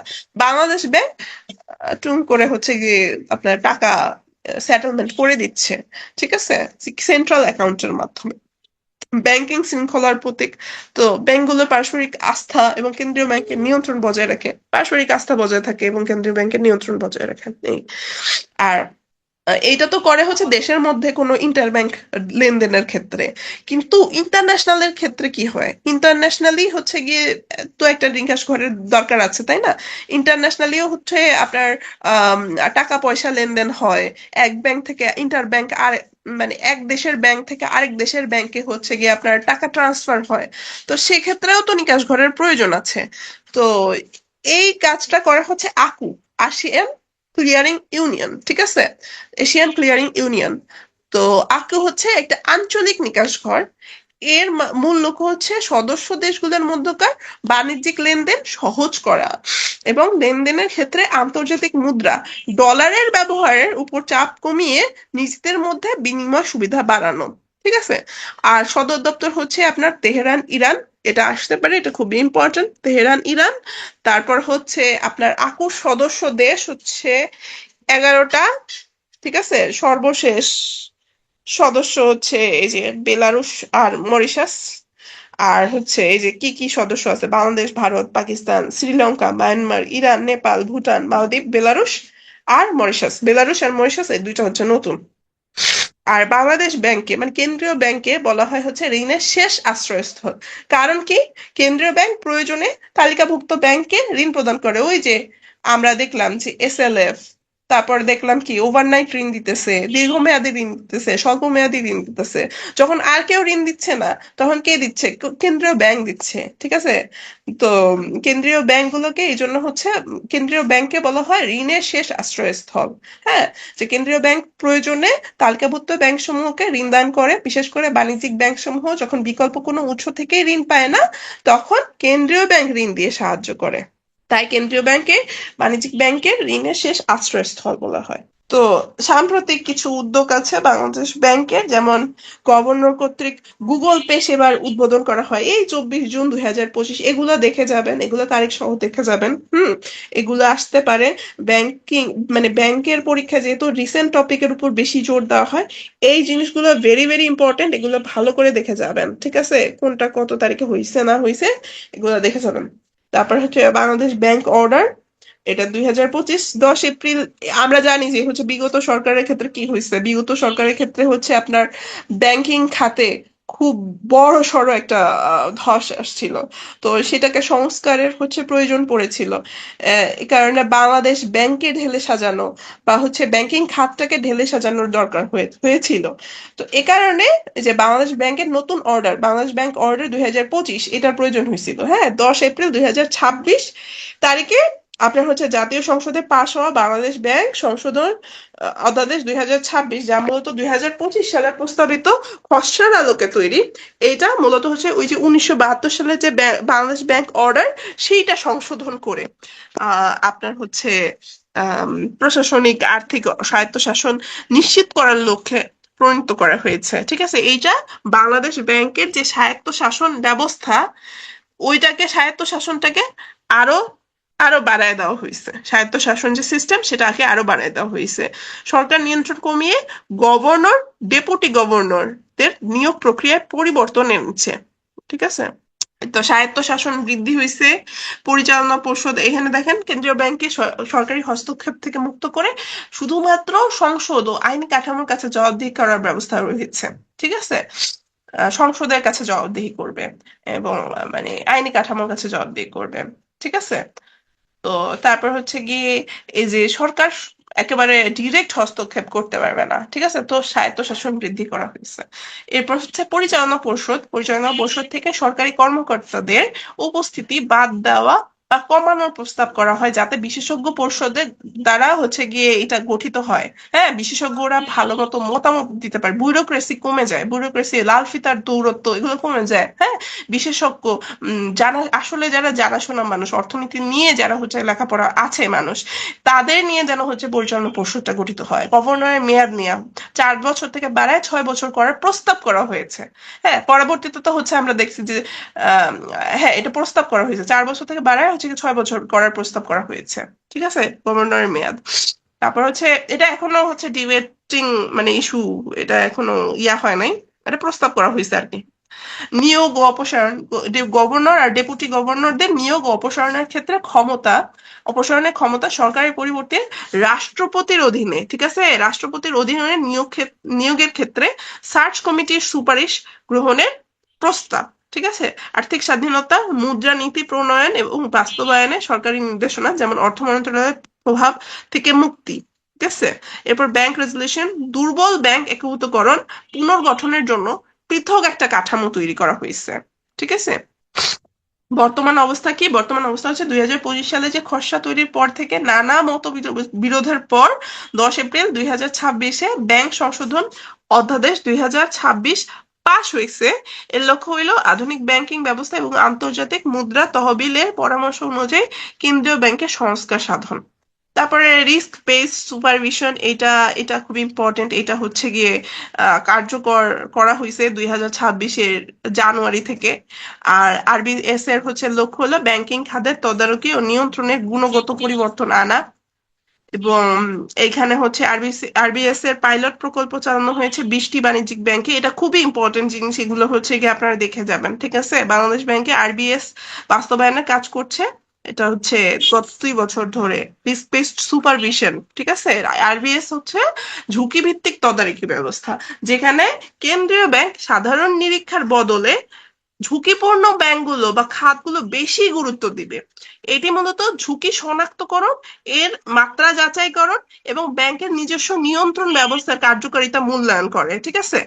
তো এটা হচ্ছে গিয়ে আপনার মানে ব্যাংক তো সুপারভাইজ করবে, প্রথমে তারা বেশি ঝুঁকিপূর্ণ যে ব্যাংকগুলো সেগুলোকে বেশি গুরুত্ব দিবে, ঠিক আছে। সব নিয়ন্ত্রণের পরও যে ঝুঁকিটুকু থেকে যায়, যে রেসিডুয়াল রিস্ক থেকে যায়, তার উপর ভিত্তি করে কেন্দ্রীয় ব্যাংক প্রয়োজনীয় ব্যবস্থা গ্রহণ করবে। এক কথায় এটি নিয়ম রক্ষার চেয়ে ঝুঁকি কমানোর উপর বেশি নজর দেয়। কারণ হচ্ছে এখন বাংলাদেশের যে অবস্থা, এখন হচ্ছে গিয়ে আপনার অনেকগুলো দেখা যায় ঝুঁকিপূর্ণ ব্যাংক আছে, অনেক ঝুঁকিপূর্ণ ব্যাংক আছে। হ্যাঁ, ব্যাংক ধরেন একটা ব্যাংক যদি, ওই যে যে কথাটা বলছিলাম, একটা ব্যাংক যদি রান করে, তাহলে ব্যাংক রান করা মানে হচ্ছে ব্যাংকের উপর থেকে মানুষের আস্থা কমে যাওয়া। হ্যাঁ, মানুষ ধরেন চাহিদা মাত্র যে হচ্ছে কাস্টমারকে লিকুইডিটি প্রোভাইড করা, সেইটা যখন করতে ব্যর্থ হয়, তখন এক ব্যাংক রান করা বলে, মানে তখন হচ্ছে গিয়ে ওইটাকে ব্যাংক রান করা বলে। তখন মানুষের ব্যাংকিং এর উপর থেকে ট্রাস্ট উঠে যায়। মানুষ তখন কি করে জানেন? মানুষ তখন টাকা আর ব্যাংকে রাখেন। ধরেন আপনি ব্যাংকে টাকা জমা দিচ্ছেন 10,000 টাকা, ঠিক আছে। ওই টাকা যদি আপনি সিউরিটি না থাকে যে ব্যাংক আপনাকে ওই টাকাটুকু ফেরত দিতে পারবে, তাহলে কি আপনি টাকা চাইয়া হচ্ছে ব্যাংকে রাখবেন? বলেন, আপনি টাকা কি ব্যাংকের ডিপোজিট হিসাবে রাখবেন? ব্যাংক কিন্তু চলে হচ্ছে গিয়ে মানুষের টাকা দিয়া। আপনার আমানতটা নিয়ে সে অন্য জায়গায় ঋণ দেয়, এটাই তো ব্যাংকের কাজ, তাই না? এখন যদি আপনি আমানতকারী হিসেবে আপনি যদি ব্যাংকে টাকা জমা না রাখেন, তাহলে তো এই সিস্টেমটাই পুরা লস করলো। মানে মানি আর হচ্ছে গিয়ে মানি তার লিকুইডিটি হারাইলো। মানি হচ্ছে গিয়ে আপনার এক জায়গা থেকে আরেক জায়গায়, মানে যেমন হচ্ছে গিয়ে এক, মানে আমার হচ্ছে ফান্ড, আমার অতিরিক্ত টাকা আছে, অতিরিক্ত টাকা নিয়ে আমি বাসায় বসে থাকবো, ঠিক আছে। আমার কাছে অনেক টাকা থাকবে, আবার আরেকজনের যার হচ্ছে টাকার প্রয়োজন সে ঋণটা পাবে না, ঠিক আছে। এই করলে কি হয়, আপনার হচ্ছে ইনফ্লেশনটা অনেক বেশি বেড়ে যায়। প্রোডাক্টিভ খাতে আইডল মানি, মানে আইডল মানি বেড়ে যায়, মানুষ টাকা ঘরে বসায় রাখবে, ঠিক আছে। আইডল মানি বেড়ে যাবে, আপনার হচ্ছে টাকা পয়সা কি হবে, টাকা পয়সা প্রোডাক্টিভ খাতে ব্যবহার হবে না। হ্যাঁ, প্রোডাকশন কমে যাবে। আমি কি বলছি, প্রোডাকশনের তুলনায় যখন মানি সাপ্লাই বেড়ে যায় বা আইডল মানি বেড়ে যায়, তখন কিন্তু হয় হচ্ছে ইনফ্লেশন। তার মানে কি, দেশটা আরো বেশি ইনফ্লেশনের মধ্যে চলে যাবে। তো এই কারণে হচ্ছে আরবিএস সিস্টেমটা চালু করা হয়েছে। আপনারা কি বুঝতেছেন নাকি আমি হচ্ছে পাগলের মতো বলতেছি আর বলতেছি? আপনারা কি জিনিসগুলো বুঝতেছেন? একটু রেসপন্স করেন। আচ্ছা, হ্যাঁ, তখন হচ্ছে কি ব্যাংক এই যে ঝুঁকি নিয়ে যে যে এই কারণে কাজ করতেছে, বুঝছি। আচ্ছা, এখন হচ্ছে আইএফআরএস 9 এর পরিবর্তে হচ্ছে আইএফআরএস 39 নিয়ে হচ্ছে গিয়ে কাজ করবে, ঠিক আছে। আইএফআরএস কি? আইএফআরএস হচ্ছে গিয়ে আপনার ব্যাংকিং যে স্টেটমেন্ট তৈরি করার যে ইন্টারন্যাশনাল স্ট্যান্ডার্ড, এটা হচ্ছে গিয়ে একটা ইন্টারন্যাশনাল স্ট্যান্ডার্ড, ঠিক আছে। ইন্টারন্যাশনাল স্ট্যান্ডার্ড আইএফআরএস 9 এর পরিবর্তে আইএফআরএস 39 ইউজ করবে, ঠিক আছে। যে পুরানো মানদণ্ডকে প্রতিস্থাপন, ও আচ্ছা সরি, আইএফআরএস 9 ব্যবহার করা হবে। আইএফআরএস 39 এর পরিবর্তে আইএফআরএস 39 এখন আর ব্যবহার করা হবে না, আইএফআরএস 9 ব্যবহার করা হবে 2028 থেকে। ঠিক আছে? তো এর জটিলতার কারণে দেশে 4 বছর বা তারও বেশি সময় লেগেছে। আচ্ছা ঠিক আছে, এখন হচ্ছে নতুন টপিক। আচ্ছা শুভ ভাই, আপনার কি কোনো জায়গায় একটু প্রবলেম হচ্ছে? আপনি আমাকে একটু বলেন তো, মানে খোলামেলা যদি বলতে পারেন, ঠিক আছে? যে জিনিসগুলা আপনার বুঝতে যদি প্রবলেম হয় আপনি বলতে পারেন। আমি চাচ্ছি যে এখানেই আপনাদেরকে বোঝাই দিতে। হুম। ক্রোলিং প্যাক ফার্স্ট ক্লাসে বলছিলাম, রেকর্ড দেখে নিন আপু, এখন অলরেডি কিন্তু 4:36 বেজে গেছে। ঠিক আছে, মানে আমি অলরেডি হচ্ছে কি একটু বেশি, তারপরে আমি মানে যদি সময় থাকে আমি আপনাকে বুঝাই দিব। ঠিক আছে, নিতে হবো, লাস্টের জন্য রেখে দিই আমরা। তো রিজার্ভ বহুমুখী করার কারণে ডলার অবমূল্যায়ন, এইগুলো আপনারা পড়ে নেবেন। ঠিক আছে, এগুলো ওরকম ইয়া নাই, রিস্ক বেসড সুপারভিশনের ধাপগুলা দেখেন। রিস্ক আইডেন্টিফাই করবে, প্রথমে রিস্ক আইডেন্টিফাই করবে। আইএফআরএস কি? আইএফআরএস হচ্ছে কি ইন্টারন্যাশনাল স্ট্যান্ডার্ড। হ্যাঁ, আইএফআরএস হচ্ছে ইন্টারন্যাশনাল স্ট্যান্ডার্ড, এইটার উপর বেস করে আপনার হচ্ছে যে অর্থনৈতিক যে আম, কি বলে ফাইনান্সিয়াল স্টেটমেন্ট, হ্যাঁ, ফাইনান্সিয়াল স্টেটমেন্ট মেনটেন করে না, ওই ফাইনান্সিয়াল স্টেটমেন্ট মেনটেন করার আপনার একটা ইন্টারন্যাশনাল স্ট্যান্ডার্ড। ঠিক আছে, এটা হচ্ছে আইএফআরএস। বুঝছি আইএফআরএস কি, বুঝছি। আইএফআরএস হচ্ছে ইন্টারন্যাশনাল স্ট্যান্ডার্ড, যেটার উপর মানে যেটা আপনার হচ্ছে গিয়ে আপনার ফাইনান্সিয়াল স্টেটমেন্ট বা হচ্ছে গিয়ে ইয়ে, আপনার হচ্ছে ফাইনান্সিয়াল তথ্যগুলো প্রকাশ করার যে আপনার হচ্ছে কি বলে প্রকাশ করার বিভিন্ন মিডিয়াম বা বিভিন্ন পদ্ধতির ইন্টারন্যাশনাল স্ট্যান্ডার্ড। এই যে রিস্ক বেস সুপারভিশনের যে ধাপগুলো, প্রথমে রিস্ক আইডেন্টিফাই করবে, তারপরে হচ্ছে রিস্ক অ্যাসেস করবে, রিস্ক পরিমাপ করবে যে আচ্ছা ঠিক আছে রিস্ক কতটুকু আছে। ঠিক আছে, শনাক্ত করেই বসে থাকবে না, রিস্কটাকে অ্যাসেস করবে যে আচ্ছা কতটুকু রিস্ক আছে। তারপরে হচ্ছে গিয়ে কন্ট্রোল করবে। ঠিক আছে, যে ঝুঁকি সামলাইতে ব্যাংকের নিজস্ব অর্থনৈতিক মানে নিজস্ব অভ্যন্তরীণ নিয়ন্ত্রণ ব্যবস্থা কতটুকু কার্যকর তা দেখবে। অভ্যন্তরীণ যে ইন্টারনাল কন্ট্রোলটা কতটুকু, ওই রিস্ক আছে তো ঠিক আছে, ব্যাংক কি হচ্ছে গিয়ে নিজে নিজে হচ্ছে গিয়ে ওই ঝুঁকি সামলাইতে পারবে কিনা। যতটুকু পারবে না, যে রেসিডুয়াল রিস্কটা থাকবে, সেগুলো হচ্ছে বাংলাদেশ ব্যাংক দেখবে। সেগুলো সব ধরনের নিয়ন্ত্রণ ব্যবস্থা ব্যবহারের পরও যেটুকু ঝুঁকি বাকি থাকবে তা চিহ্নিত করবে, এবং হচ্ছে পরবর্তীতে বাংলাদেশ ব্যাংক অবশিষ্ট ওই যে রেসিডুয়াল রিস্কটা, ওইটা কেন্দ্রীয় ব্যাংক দেখবে, ব্যবস্থাপনা করবে, নির্দেশনা প্রদান করবে। বুঝতে পারছি আরবিএস জিনিসটা কিভাবে কাজ করবে। প্রথমে রিস্ক আইডেন্টিফাই করবে এবং রিস্কটা পরিমাপ করবে। আচ্ছা রিস্ক আছে তো রিস্কটা হচ্ছে গিয়ে কতটুকু আছে, কতটুকু এখানে রিস্ক আছে।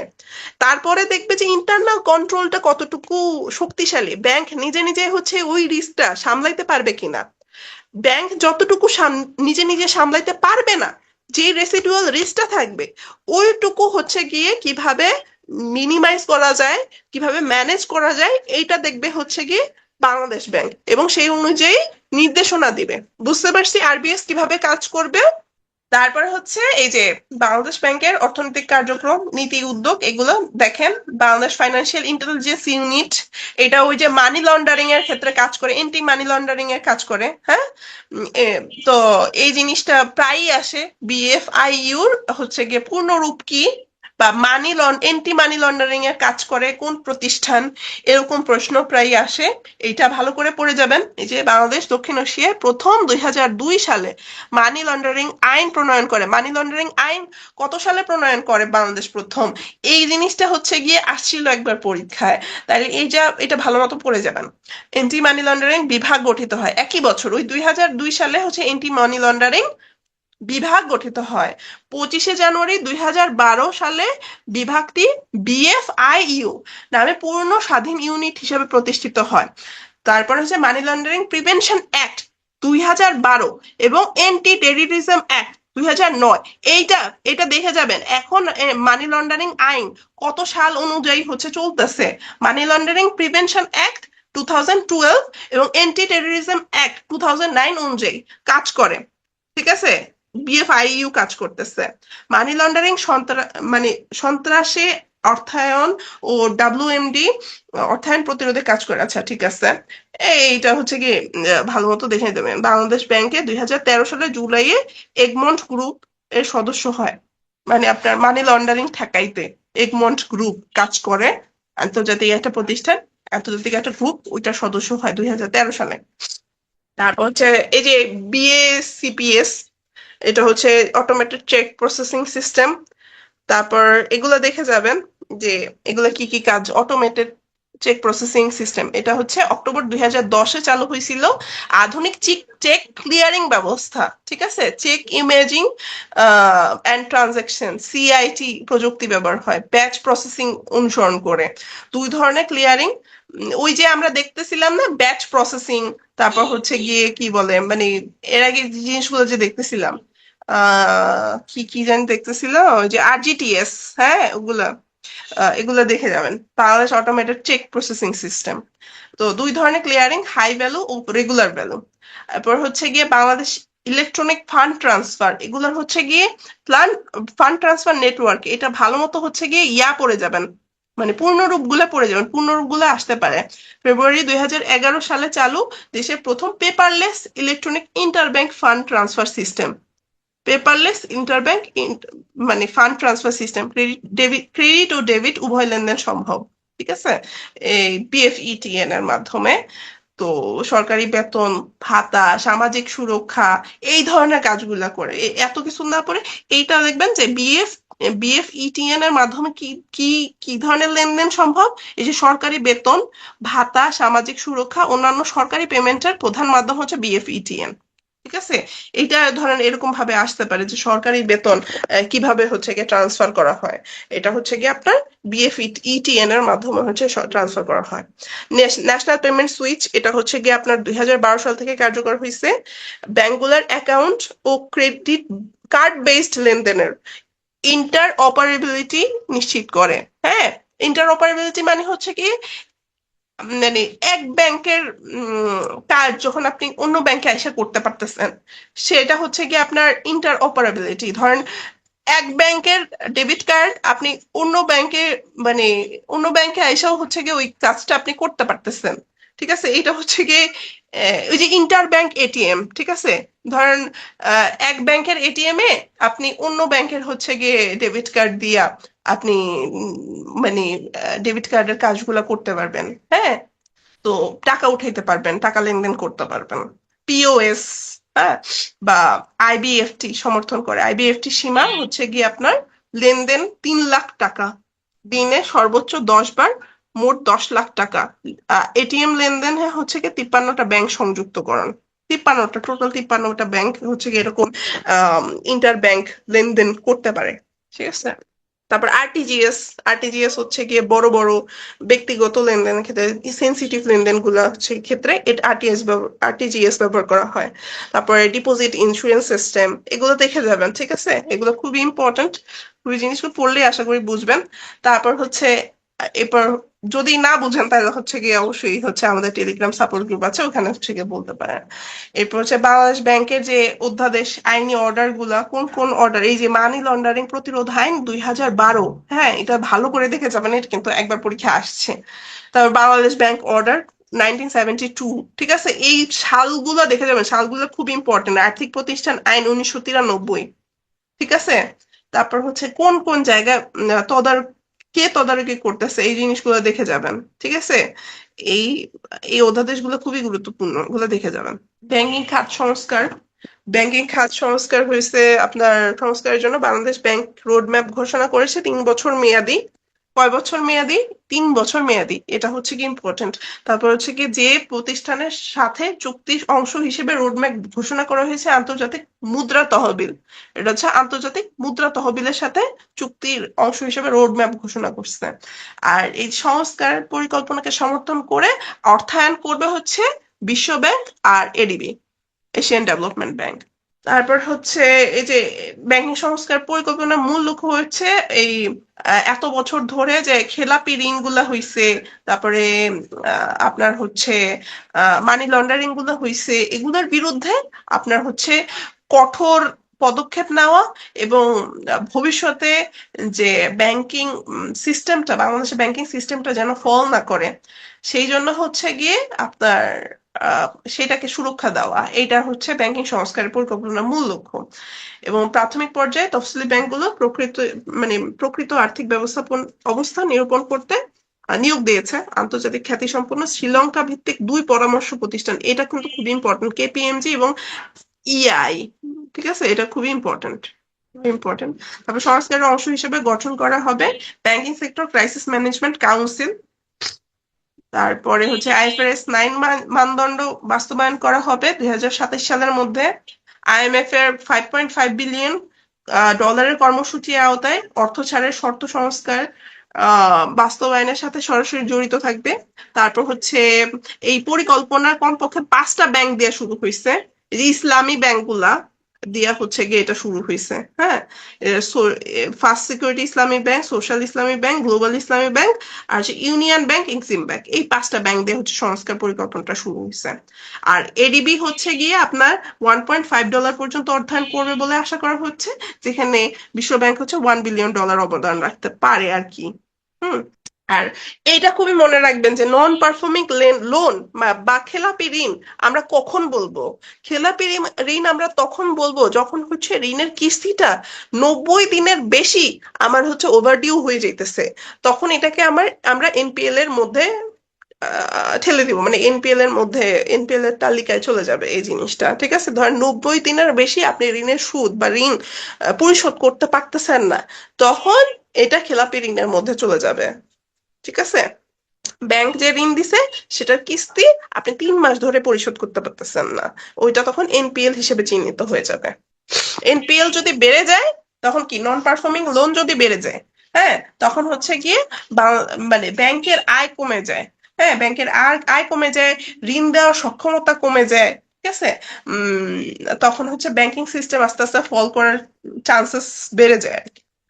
তো মানে এই যে রিস্ক গুলা, মানে আমরা তো দেখতেছি যে হচ্ছে গিয়ে সংস্কার কমিটি বসানো হয়েছে, তারপর হচ্ছে গিয়ে আপনার আরবিএস বসানো হইতেছে। ঠিক আছে, আরবিএস এর মেইন জিনিসই হচ্ছে কি আপনার ঝুঁকিপূর্ণ যে ব্যাংকগুলা সেগুলা নিয়ে কাজ করবে। এখন ঝুঁকি কতটুকু আছে না আছে এগুলো তো কোয়ান্টিফাই করতে হবে, তাই না? কোনটা ভালো ব্যাংক, কোনটা খারাপ ব্যাংক, এটা তো কোয়ান্টিফাই করতে হবে। তো এইটার কারণে কি দরকার, মানে এইটার কারণে হচ্ছে গিয়ে পরিমাপক দরকার হয়। ঠিক আছে, অ্যাসেট কোয়ালিটি, ব্যাংকের যে অ্যাসেট আছে ওগুলার কোয়ালিটিটা কিরকম, ঠিক আছে, এটা হচ্ছে কি রিভিউ করার দরকার আছে। তো অ্যাসেট কোয়ালিটি রিভিউ হলো ব্যাংকের আর্থিক অবস্থার একটি ফরেনসিক অডিট, দুর্বল ব্যাংককে শক্তিশালী ও নিরাপদ করার একটা উদ্যোগ। হ্যাঁ, এই কিউআর এর মূল লক্ষ্য, মানে অ্যাসেট কোয়ালিটি রিভিউ এর মূল লক্ষ্য হচ্ছে সমস্যাগ্রস্ত ব্যাংকগুলোর আর্থিক স্বাস্থ্য যাচাই এবং ব্যাংকিং খাতে স্বচ্ছতা ও স্থিতিশীলতা নিশ্চিত করা। ঠিক আছে, নতুন করে অ্যাসেট কোয়ালিটি রিভিউ হয়েছে 3টা ব্যাংকের, IFIC bank, national bank, AB bank. ঠিক আছে, 3টা ব্যাংকের অডিট যে আন্তর্জাতিক প্রতিষ্ঠান করছে সেটা হচ্ছে ডিলোটি, মালয়েশিয়া। ঠিক আছে, এইটা কিন্তু খুবই ইম্পর্টেন্ট, এগুলো আসে। ঠিক আছে, আহ তারপর হচ্ছে 3 ব্যাংকের অ্যাসেট কোয়ালিটি রিভিউ পরিচালনার অর্থ সহায়তা দিতেছে হচ্ছে এডিবি মানে এডিবি, এশিয়ান ডেভেলপমেন্ট ব্যাংক। ঠিক আছে, তারপর হচ্ছে 2025-এ banking sector reform task force নতুন তালিকাভুক্ত মানে করেছে হচ্ছে 11টা ব্যাংক। আর হচ্ছে অ্যাসেট রিভিউর জন্য অর্থ সহায়তা দিতেছে এই যে এডিবি আর বিশ্ব ব্যাংক, যেটা আমরা দেখছি রিস্ট্রাকচার রিফর্মের দায়িত্বই নিচ্ছে হচ্ছে এডিবি আর বিশ্ব ব্যাংক। তো ব্যাংক পুনর্গঠন ও সমাধানের জন্য যে নতুন ইউনিট কাজ করছে সেটা হচ্ছে bank restructuring and resolution unit.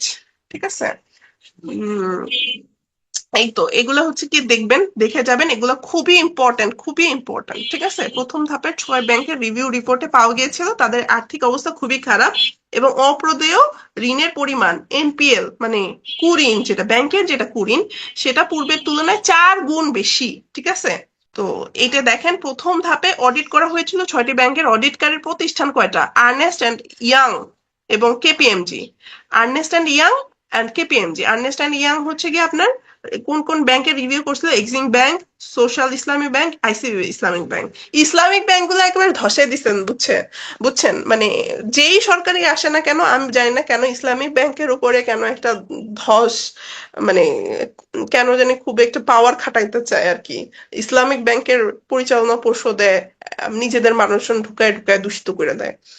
তো তারপর হচ্ছে কেপিএমজি, যে ব্যাংকগুলো রিভিউ করছিল সেটা হচ্ছে ফার্স্ট সিকিউরিটি ইসলামী ব্যাংক, গ্লোবাল ইসলামী ব্যাংক আর ইউনিয়ন ব্যাংক। এই তো আপনাদের হচ্ছে আজকের মতো আর কি ক্লাস শেষ এখানে।